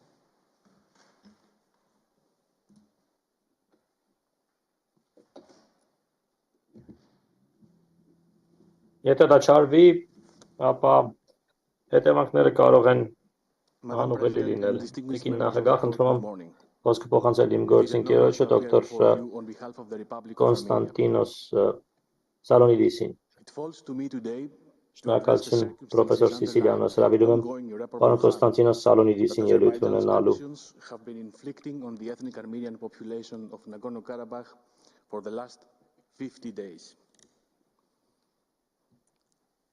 I turn first to the existence of irreparable prejudice in the Տիկին present case. Նախագահ դատարանի պատվարժան անդամներ բարի առավոտ, մեծ պատիվ է ելույթ ունենալ ձեր առաջ Հայաստանի Հանրապետության անունից։ Ես այսօր պետք է խոսեմ այն հանգամանքների մասին, որոնց պատճառով Ադրբեջանի գործողությունները շարունակաբար անուղղելի վնաս են պատճառում Լեռնային Ղարաբաղի հայ ազգի բնակչությանը արդեն 50 օր շարունակ։ Նախ խոսեմ կանխակալ վերաբերմունքի մասին։ Այս գործի շրջանակում դատարանը Կանոնադրության 41-րդ հոդվածի համաձայն իրավունք ունի միջանկյալ միջոցներ կիրառել, եթե անուղղելի կանխակալ վերաբերմունքի հետևանքով կարող են տուժել դատական վարույթում քննվող իրավունքները կամ եթե այդ իրավունքների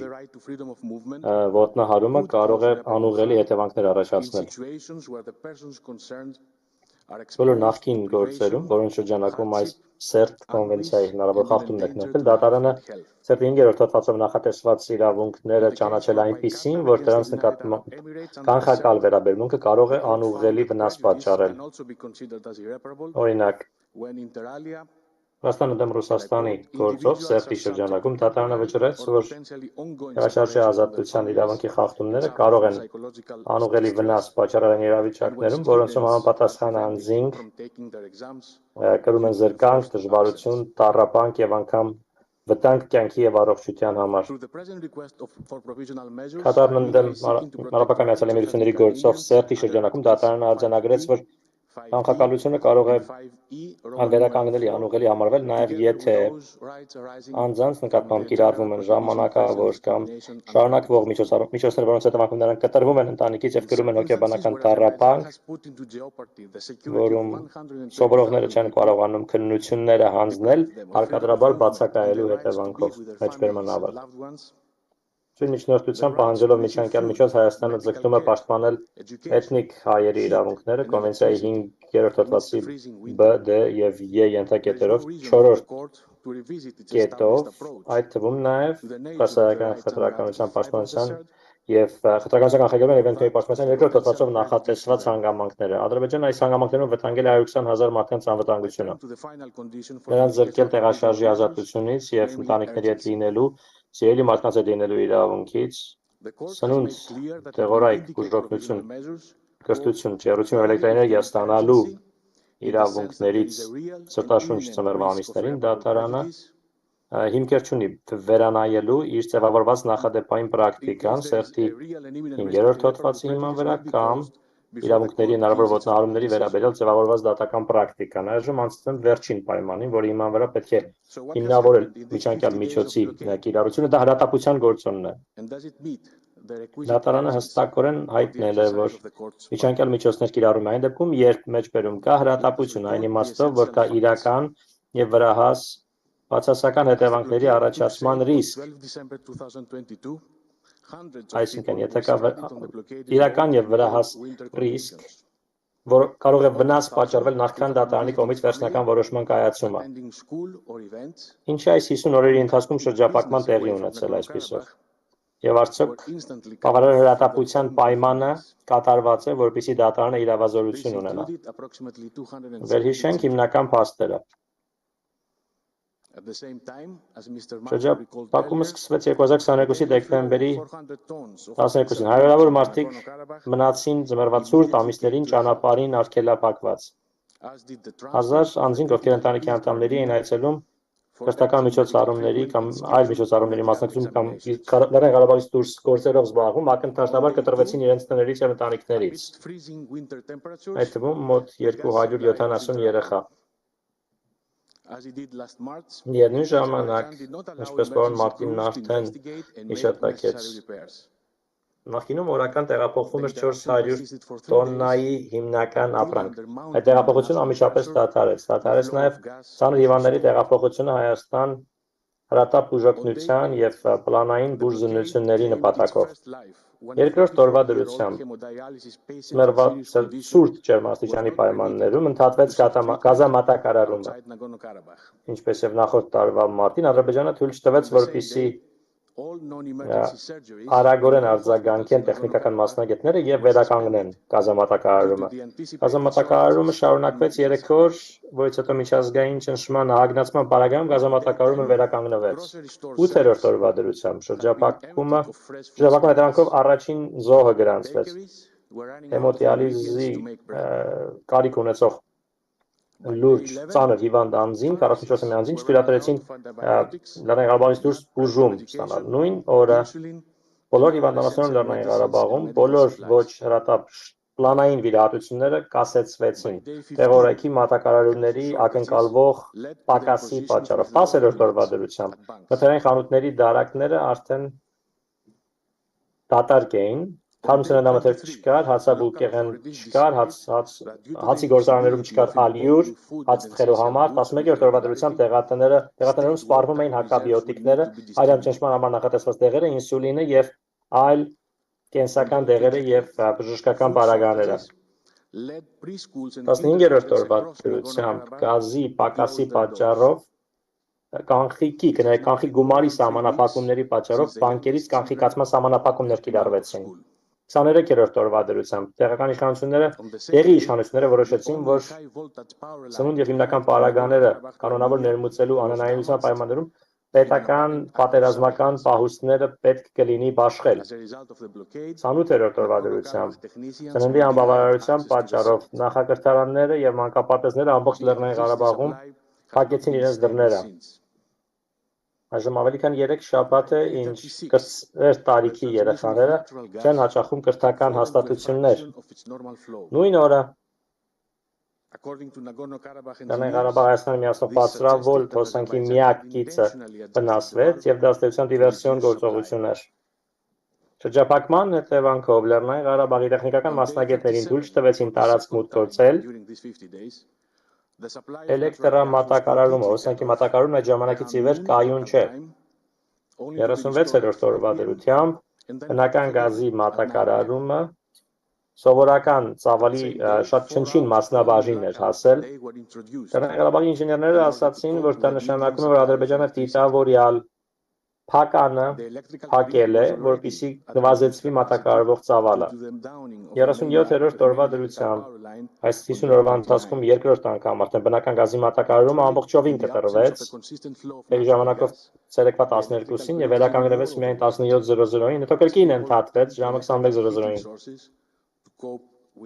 Նույն այդ օրը ներդրվեց 4 ժամով հոսանքի հովանային անջատումների ռեժիմ, տատանվող մատակարարումների խնդիրը հաղթահարելու համար։ Էլեկտրացանցն արդեն իսկ նվազեցված զորությամբ էր գործում հիմնական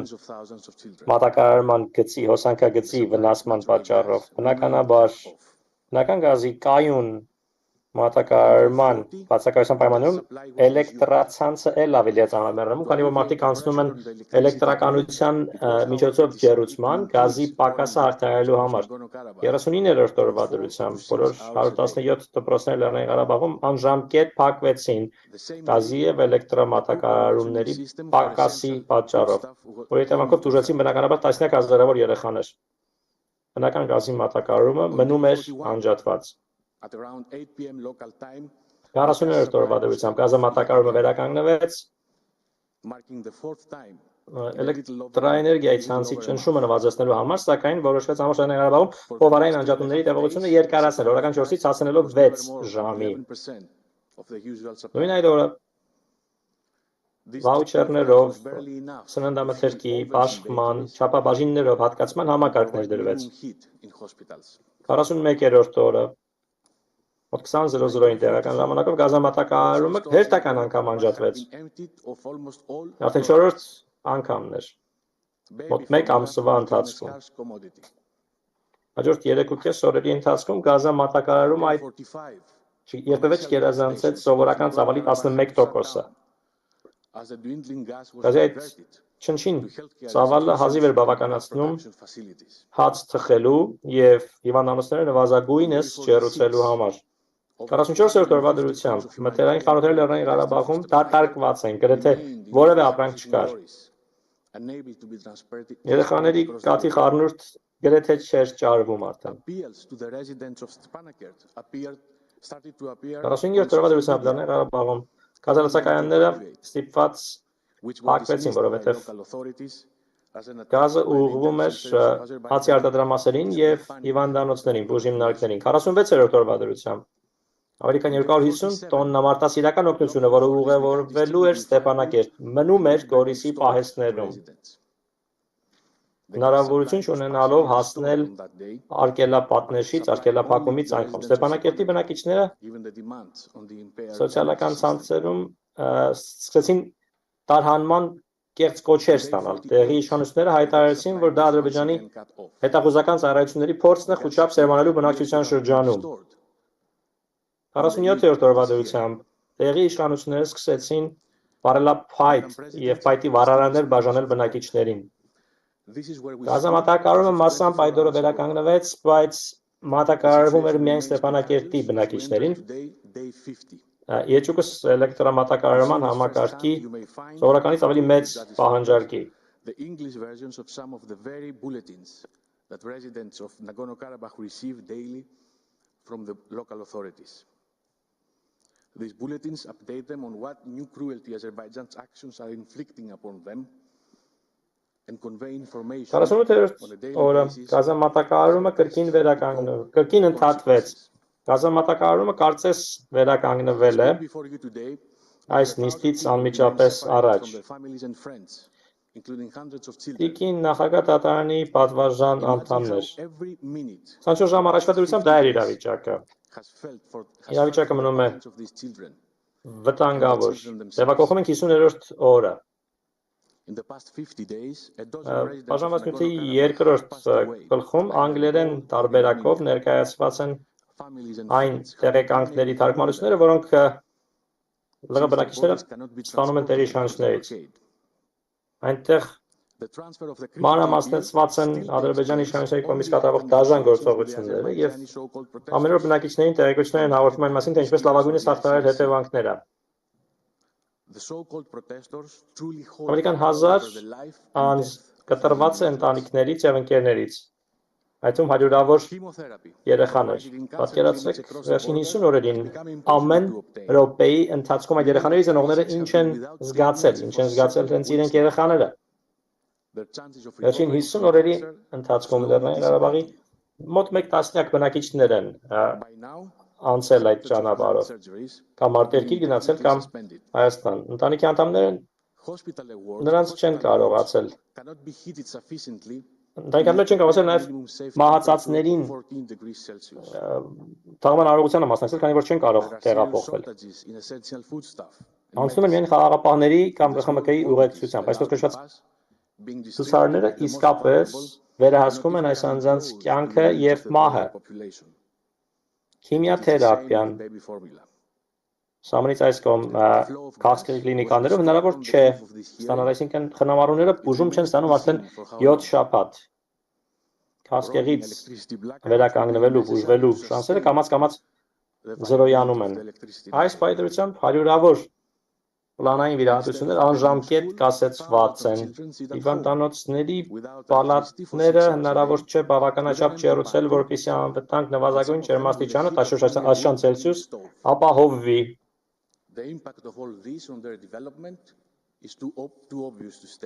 Տեղորայքի քանակը շատ փոքր է եւ այն փոքր քանակը, որն անցնում է, աշխվում հասնում է ամենախոսելիներին եւ բնակչության լայն շրջանակների կարիքներին բնավ չի բավականացնում։ Նույնը երեխաների կաթի խառնուրդի իրավիճակն է։ Գազամատակարարումը այս նիստից անմիջապես առաջ վերականգնվեց, բայց դեռ պարզ չէ թե քանի ժամով կամ որքան ժամանակով։ Էլեկտրաէներգիայի հողհարային անջատումները նախկինի պես անհրաժեշտ են, որպեսզի էլեկտրաէներգիայի ցանցը շարունակի կայուն գործել։ Դպրոց հաճախելու փոխարեն հազարավոր երեխաներ նստում են տանը առանց էլեկտրաէներգիայի օրը 6 ժամ դատարկ սառնարանով եւ ոմանց պարագայում միայն փայտի վառարանի տաքությամբ։ Այս ամենի ազդեցությունը նրանց զարգացման վրա ամբողջովին ակնհայտ է եւ կարիք չունի նկարագրության։ Եթե ողջ տնտեսական գործունեությունը կհանգի առել, մայրուղու փակման հետևանքով ապրանքների եւ նյութերի ներմուծում արտահանում անհնար է դարձել, փակվել են առևտրային եւ արտադրական բիզնեսները, առնվազն 5000 հոգի զրկվել է աշխատանքից,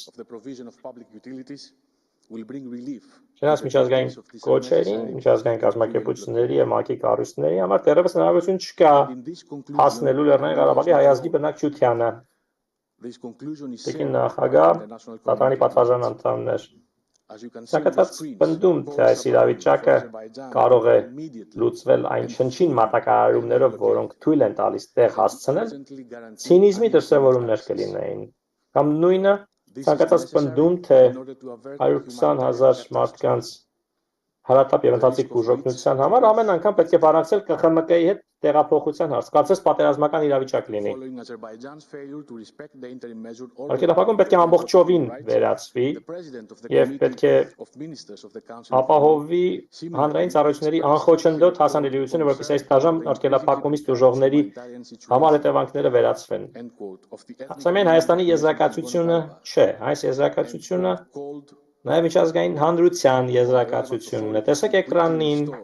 բազմաթիվ կոչեր ուղղված Ադրբեջանին, անմիջապես լիովին վերացնելու, դադարեցնելու արգելափակումը եւ հրատապ կարգով երաշխավորելու անխոչնդոտ հասանելիությունը։ Սա անհրաժեշտ է խուսափելու համար մարդասիրական աղետից, որի ռիսկը օրեցօր ահագնանում է։ Ադրբեջանը չկատարեց Եվրոպական դատարանի կարգադրած միջանկյալ միջոցը, որից հետո Եվրոպայի խորհրդի նախարարների կոմիտեի նախագահը նույնպես կոչ արեց քայլեր ձեռնարկել վտանգավոր մարդասիրական իրավիճակը հաղթահարելու համար։ Կոչ արեց հաղթահարել այդ իրավիճակը Լեռնային Ղարաբաղի հայազգի բնակչության համար վերականգնել տեղաշարժի ազատությունը Միջանցքի երկայնքով, որպեսզի բացառվի իրավիճակի հետագա վատթարացումը։ Մեջբերման վերջը։ Պարոն Մարտինն արդեն ասաց, որ այս կոչերը մնացել են ձայն բարբառո անապատի։ Ադրբեջանը բացահայտ պարծենում է, թե ինչպես իրեն հնարավոր չէ կանգնեցնել, դա չի կարող անել միջազգային հանրությունը եւ անգամ ասում է Ստրասբուրգի դատարանի պարտադիր ուժ ունեցող որոշումը իրեն չի կարող կանգնեցնել։ Տիկին նախագահ, դատարանի պատվարժան դատավորներ, իրավիճակը աստիճանաբար վատթարանում է, դա ակնհայտ է։ Այդպիսին է նաև իրավիճակի ծանր հետևանքը Լեռնային Ղարաբաղի բնակիչների համար։ Եվ դա առաջացնում է անհապաղ ռիսկ եւ անուղղելի վնաս իրական ժամանակի ռեժիմով, որն իրենք պատճառում են այնպիսի ծանրությամբ, այնպիսի մասշտաբով, որ օրեցօր այդ ամենը ծանրանում եւ վատթարանում է։ Դատարանը նախկինում պայմանական միջոցներ կիրառել է ծերտի հիման վրա, որոշելով, որ ազդակիր բնակչությունը մնում է խոցելի։ Լեռնային Ղարաբաղի բնակիչները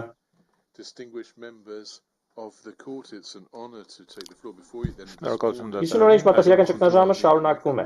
եւ մտավախություն եմ, որ դա շարունակվելու է, եթե դատարանը հրատապորեն չմիջամտի։ Այսօր ելույթը ավարտվում է Պրոֆեսոր Պիեր Դարժան, Դատարանին շնորհակալ եմ ուշադրության համար։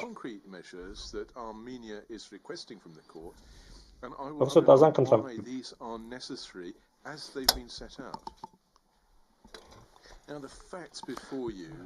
Շնորհակալություն տեկին նախագահող, տեկին նախագահող, պատվարժան դատարանի անդամներ, պատիվ է ձեր առջև այս առավոտ ելույթ ունենալ հոգոտ Հայաստանի։ Ես ուզում եմ իրավունքի այն դրույթները վկայակոչել, որոնք ստատուտի 41 հոդվածով ձեզ թույլ կտան իրականացնել ձեր լիազորությունները։ Այժմ անդրադառնամ կոնկրետ այն միջոցառումներին, որոնք Հայաստանը խնդրում է դատարանից իր դիմումով եւ հիմնավորել թե ինչին դրանք անհրաժեշտ այնպես ինչպես որ շարադրված են։ Փաստերը ձեր առջև կատարյալ լրջություն են ներկայացնում։ Ոչ ավել ոչ պակաս, քան պատանդ վերցրել են 120,000 մարդ, նրանց կյանքը անհնարին անտանելի դարձնելով, ծնկի բերելով նրանց, զրկելով ձմռան կեսիդ բոլոր էական կենսապահովման միջոցներից, բացառապես այն բանի բերումով, որ նրանք ազգությամբ հայ են, հայ էթնիկ խմբին պատկանալով։ Ակնհայտ նպատակը այս գործողության, որը կազմակերպել եւ որին սատարում է ադրբեջանական ռեժիմը, ծանուցելն է Լեռնային Ղարաբաղի հայերին, որ նրանք շրջափակված եւ պաշարված են եւ եթե ուզում են մեկնեն, թող մեկնեն։ Ադրբեջանը ցանկացած մեղադրման անդրադառնում է վիրավորական կեցվածք ընդունելով, սկսելով հակադեմ մեղադրանքներ ներկայացնել։ Դատարանի պատվարժան անդամներ Ադրբեջանը կարող է ինչքան ցանկանում է նման փաստարկներ բերել, ոչ ոք չի հավատում նրանց բնապահպանական հեքիաթներին, այսպես կոչված քաղաքասարության ակտիվիստների նախաձեռնությանը մի երկրում, որը չարաբաստիկ հայտնի է որպես բռնապետական, ոչ ոք չի հավատում նրան, որ Լեռնային Ղարաբաղի հայերը կարող են ազատորեն գնալ գալ, որ սննդամթերքը բավարար ծավալներով կապահովի ինչպես մինչ այդ, որ ընտանիքները կկարողանան ազատորեն հանդիպել, վերամիավորվել, որ հիվանդները առանց համանախապակումների կտեղափոխվեն։ Մարդու Եվրոպական դատարանը չի հավատում դրան։ Եվրախորհրդի նախարարները չեն հավատում, ոչ էլ ԵԽԽՎ-ի անդամները կամ Եվրոպական խորհրդարանը։ Այս կարևոր փաստաթղթերը բոլորը ձեր թղթապանակներում 3-ից 7-րդ բաժանարարների մեջ են ընդգրկված։ Լաչինի միջանցքի ապաշրջափակումը միակ ձևն է, որով տարրական իրավունքները ազդակիր բնակչության կապահովեն։ Սա իհարկե հողում է արում Լեռնային Ղարաբաղի հայությանը։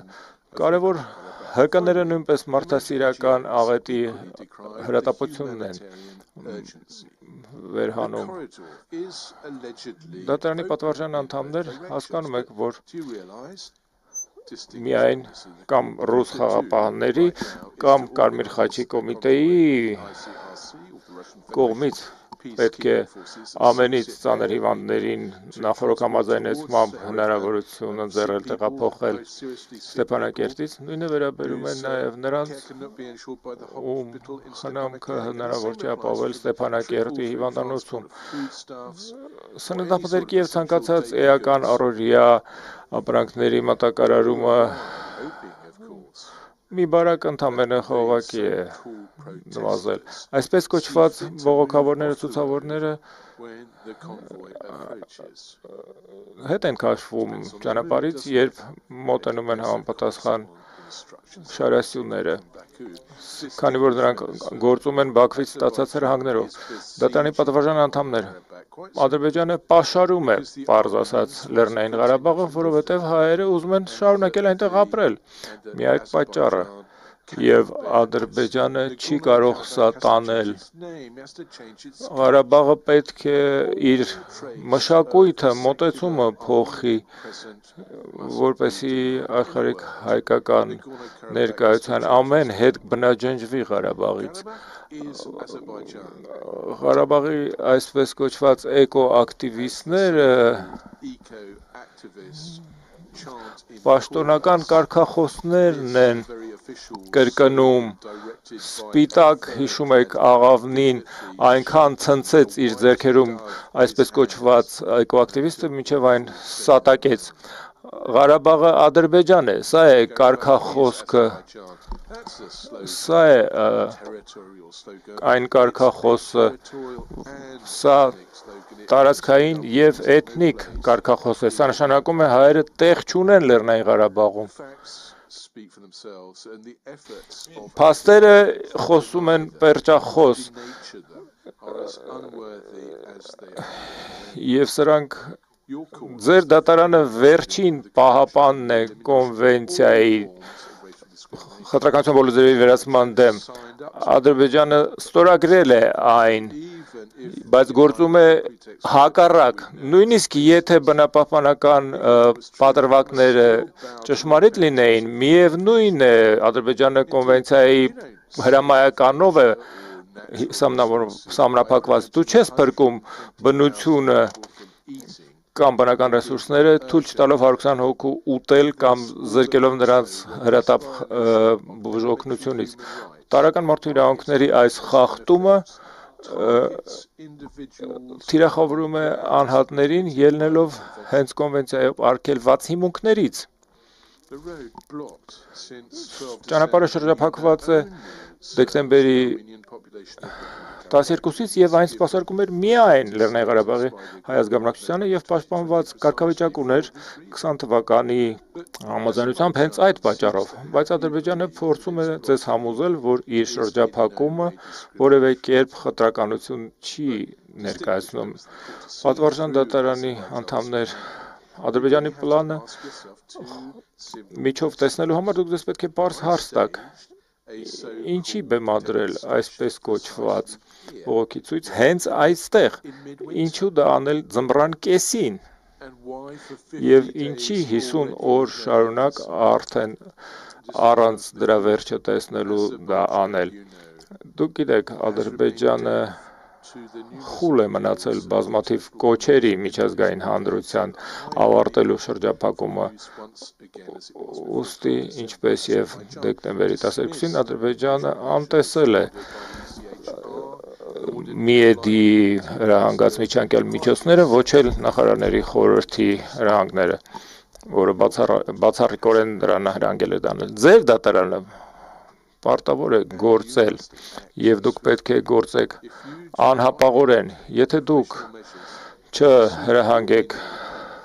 միջանկյալ միջոցներ, շուտով այլևս հայ տղամարդիկ եւ կանայք չեն մնա Լեռնային Ղարաբաղում, նրանք լեռներից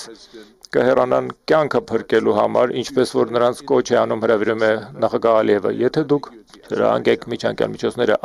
աներկբայորեն, Ադրբեջանը կօգտվի զանազան շրջանցիկ միջոցներից իր հորի նպատակները հետապնդելու համար։ Եթե դուք դա չանեք, այժմ եւ հետայսու Հայաստանը ստիպված կլինի ձեզ եւս մեկ անգամ անհապաղ եւ հրատապ միջոցներով հայցել։ Առաջին միջանկյալ միջոցը, որով դիմում է Հայաստանը, հետևյալն է. Ադրբեջանը պետք է դադարեցնի իր կազմակերպած եւ սատարած այսպես կոչված ցույցերին սատարումը, որոնք խաթարում են Լաչինի միջանցքով երկու ուղղությամբ անխափան եւ ազատ տեղաշարժը։ Հայաստանը ձեզ չի խնդրում Ադրբեջանին հրահանգել ուժով ցրել այսպես կոչված ցուցարարներին, որովհետեւ հաշվի առնելով եռակողմ հայտարարությունը Ադրբեջանը իրավունք չունի ճանապարհի շուրջ դրա երկայնքով անվտանգության ուժեր տեղակայել, բայց կենսական է, որ Ադրբեջանը անմիջապես դադարեցնի կազմակերպումը եւ օժանդակումը ֆինանսական, կազմակերպչական եւ այլ միջոցներով ցանկացած բողոքների, որոնք արգելափակում կամ խաթարում են ազատ տեղաշարժը ցանկացած ուղղությամբ միջանցքի երկայնքով։ Հայաստանը նաև ձեզ խնդրում է հրահանգել Ադրբեջանին, մեջբերում եմ, Ադրբեջանը երաշխավորի անխափան շարժ անձանց տրանսպորտային միջոցների եւ ապրանքների երկու ուղղությամբ միջանցքի երկայնքով։ Այս երկրորդ միջոցը համալրում է առաջինը եւ հավասարապես անհրաժեշտ է։ Կարևոր է, որ Ադրբեջանը դրական պարտավորություն ստանձնի, որպեսի ինչպես ընդունել է նոյեմբերի եռակողմ հայտարարության, որոնք ձեզ մեջ բերեց բառացի իմ գործընկեր պարոն Մարտինը, որ Ադրբեջանը խախտել է խտրական միջոցներով Ադրբեջանը այդօրինակ պարտավորություն չէր ստանձնի, եթե մտադիր լիներ այն իրականացնել։ Հայաստանը ձեզ չի խնդրում անհնարին է անել, Հայաստանը ձեզ դիմում է ողջամիտ մի բանի դիմել։ Միակ ձևն է այդ իրավունքները պահպանելու հայերի Լեռնային Ղարաբաղի, որոնք դաժան սպառնալիքի տակ են գտնվում ի խախտումն կոնվենցիայի։ Այդօրինակ միջոցների բացակայությամբ նրանք Բաքուի կառավարության հայեցողությունից կախված կլինեն։ Ընթացիկ շրջափակումը վերացնելը բավարար չի լինի, պետք է երաշխավորել նաև, որ հետայսու Ադրբեջանը ի վիճակի չի լինի փակել ճանապարհը կամ այն պրակտիկ օգտագործման անհնարին դարձնել այս կամ այն պատրվակով։ Պատվարժան անդամներ դատարանի դուք նկատած կլինեք, որ Հայաստանի հայցված միջոցառումը վերաբերում է անխափան ազատ տեղաշարժին բոլոր անձանց եւ տրանսպորտային միջոցների, ինչպես նաեւ բեռների։ Որևէ հիմքեր չկան երկրորդ միջոցառումը անհատներին տրանսպորտային միջոցներին եւ ապրանքներին սահմանափակել միայն մարդասիրական նկատառումներով, այսինքն սա ոչ միայն մարդասիրական նկատառումներին պետք է անդրադառնա, սովորական կարիքները քաղաքացիական բնակչության բնականաբար շատ ավելին են, քան սովորական պարզ մարդասիրական օժանդակությունը եւ ի վերջո թիրախավորել մարդասիրական շարասյունները բացառապես կխրախուսի Ադրբեջանի խուսանավել եւ օգտագործել մարդասիրական սահմանափակումը իր պարտավորության ամեն անգամ պատճառաբանելու, որ մարդասիրական կարիք գոյություն չունի կամ որ շարասյունը այս կամ այն կերպով ձախողել է համապատասխանել այդ պայմանին։ Տիկին նախագահ եւ վերջին եւ երրորդ Հայաստանի հայցած միջոցը վերաբերում է անհապաղ էներգիայի մատակարարմանը, որը փոխարինելի է արժանապատիվ կյանքի համար։ Հայաստանը ստիպված էր ավելացնել այս հայտը 5-շաբթի օրը, որովհետև գազամատակարարումը եւս մեկ անգամ կտրուկ դադարեցվել էր,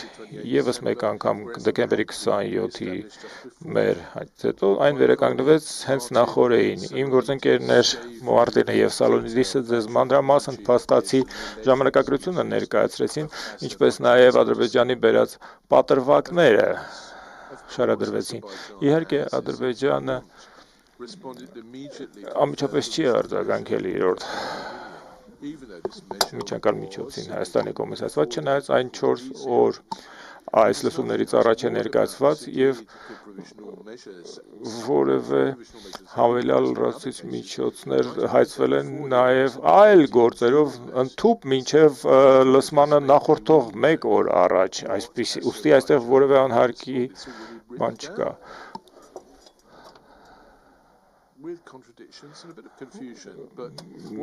Ադրբեջանի նախնական պատասխանը հակասություններ է պահանջում եւ շփոթեցի չէ, բայց նրա ասածները ստուգման ենթակա չեն, քանի որ Ադրբեջանը որևէ երրորդ կողմի չի թույլ տալիս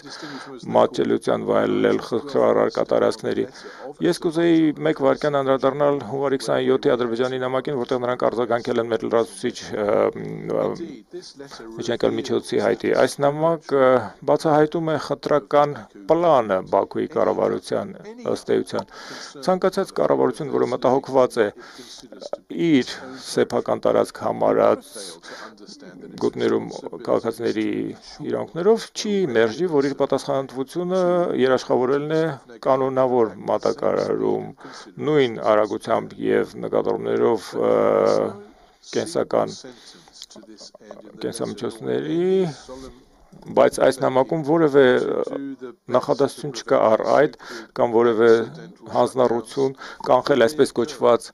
պատահական անջատումները։ Իր նամակում Ադրբեջանը չի փորձանում իրական խնդիրը լուծելու, չնայած չի վիճարկում գազի անջատման իրականությունը, ընդունելով, որ այդ անջատումները պատահական էին եւ ոչ միտումնավոր, Ադրբեջանը մտադիր չէ նույնիսկ ճկույթը շարժել երաշխավորելու համար բնականon եւ կանոնավոր գազամատակարարում Լեռնային Ղարաբաղի հայերին։ Իր նամակում Ադրբեջանը պարզապես փորձում է ուշացնել ձեր լսումները, որովհետեւ Լեռնային Ղարաբաղի հայերը փոքրինչ ավել տառապեն։ Հայաստանը այդուհանդերձ հույս ունի, որ ձեր որոշումը առանց ուշացման կընդունվի այս կապակցությամբ։ Դատարանի պատվարժան անդամներ հայցվող միջոցները վերաբերում են Ադրբեջանին եւ բացառապես Ադրբեջանին, որտեղ նրա վերքագիծն է դրա պատճառը, Ադրբեջանը կազմակերպում, հովանավորում եւ օժանդակում այսպես կոչված բնապահպանական ակտիվիստներին, բողոքավորներին անխտրական ձևով խախտում է երակոմ հայտարարությամբ ստանած իր պարտավորությունները, հանգեցնելով անդարմանելի վնասների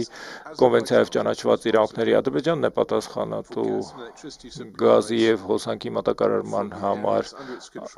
իր վերահսկած տարածքներից դեպի Ղարաբաղ եւ ուստի նաեւ այդ ծառայությունների խաթարման համար տիկին նախագահող երկրորդ անգամ մեկ կարճ տարվա ընթացքում անհերքելի ապացույցները եւս մեկ անգամ ցույց են տալիս, որ Ադրբեջանը ոչ միայն չի հանդուրժում, այլ նաեւ խրախուսում է Հայաստանի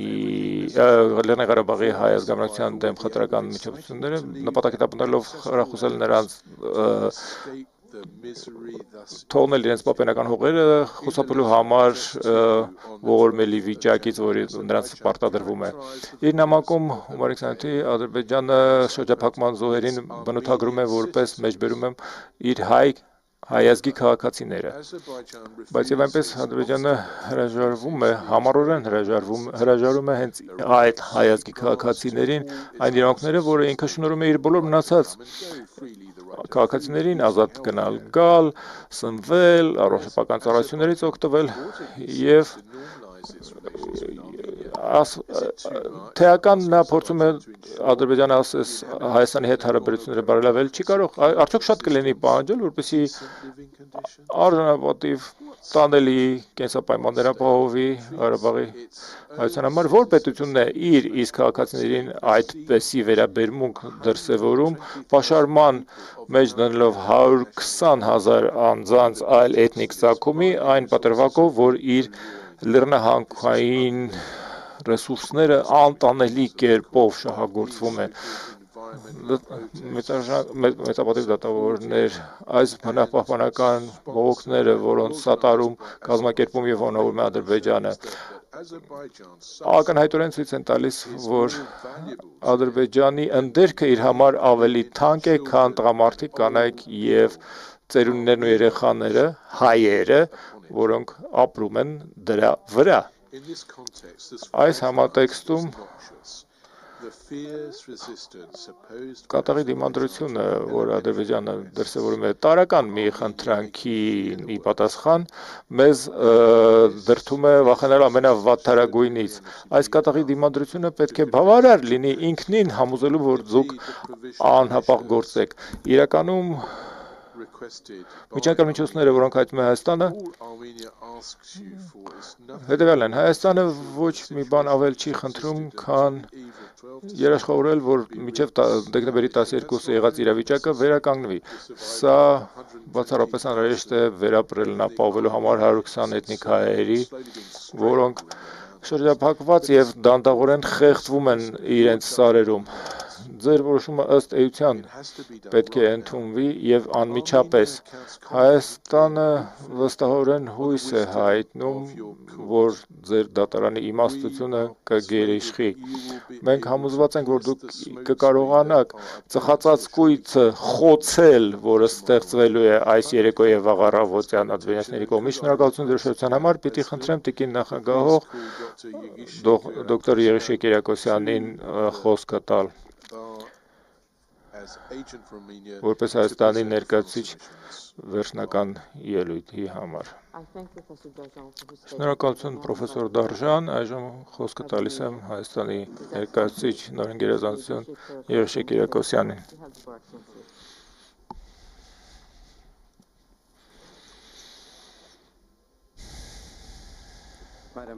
Տիկին նախագահող, պատվարժան դատավորներ, դատարանի պատիվ ինձ համար կրկին հանդես գալ ձեր առջև։ Ես հիմա կընթերցեմ Հայաստանի փակման ելույթը։ Ելնելով միջանկյալ միջոցների դեկտեմբերի 27-22 թվականի մեր հայտի, ինչպես նաև ՆԱՄԱԿ-ի 23 թվականի հունվարի 26-ին հղված եւ նաև բանավոր մեր ներկայացրած յումների Հայաստանը խնդրում է դատարանին պարտադրել հետևյալ միջանկյալ միջոցները նախքան այս գործը ըստ էության վճռելու։ Նախ Ադրբեջանը պետք է դադարեցնի իր կազմակերպումը եւ օժանդակությունը այսպես կոչված բողոքների, որոնք խաթարում են անխափան ազատ տեղաշարժը Լաչինի միջանցքով երկուղությամբ։ Երկրորդը Ադրբեջանը պետք է աշխատի անխափան անդադար ազատ տեղաշարժը բոլոր անձանց տրանսպորտային միջոցների եւ բեռների Լաչինի միջանցքով երկուղությամբ։ Երրորդը Ադրբեջանը անմիջապես լիովին կվերականգնի եւ ձեռնպահ կմնա խաթարելուց կամ խանգարելուց բնական գազի մատակարարումը եւ այլ հանրային ծառայությունների մատակարարումը Լեռնային Ղարաբաղ։ Տիկին նախագահող, պատվարժան դատավորներ, սրանով ավարտում է Հայաստանի բանավոր ելույթը միջանկյալ միջոցների իր հայտի շրջանակներով շնորհակալություն ձեր ուշադրության համար եւ Հայաստանի հայտը դիտարկելու համար։ Շնորհակալություն եմ հայտնում Հայաստանի ներկայացության, որով այս բանավոր ելույթների առաջի փուլը եւ առավոտյան մեր նիստը ամփոփվում է ժամը 4-ին յետմիջօրեին դատարանը կլսի Ադրբեջանի բանավոր ելույթների փուլը։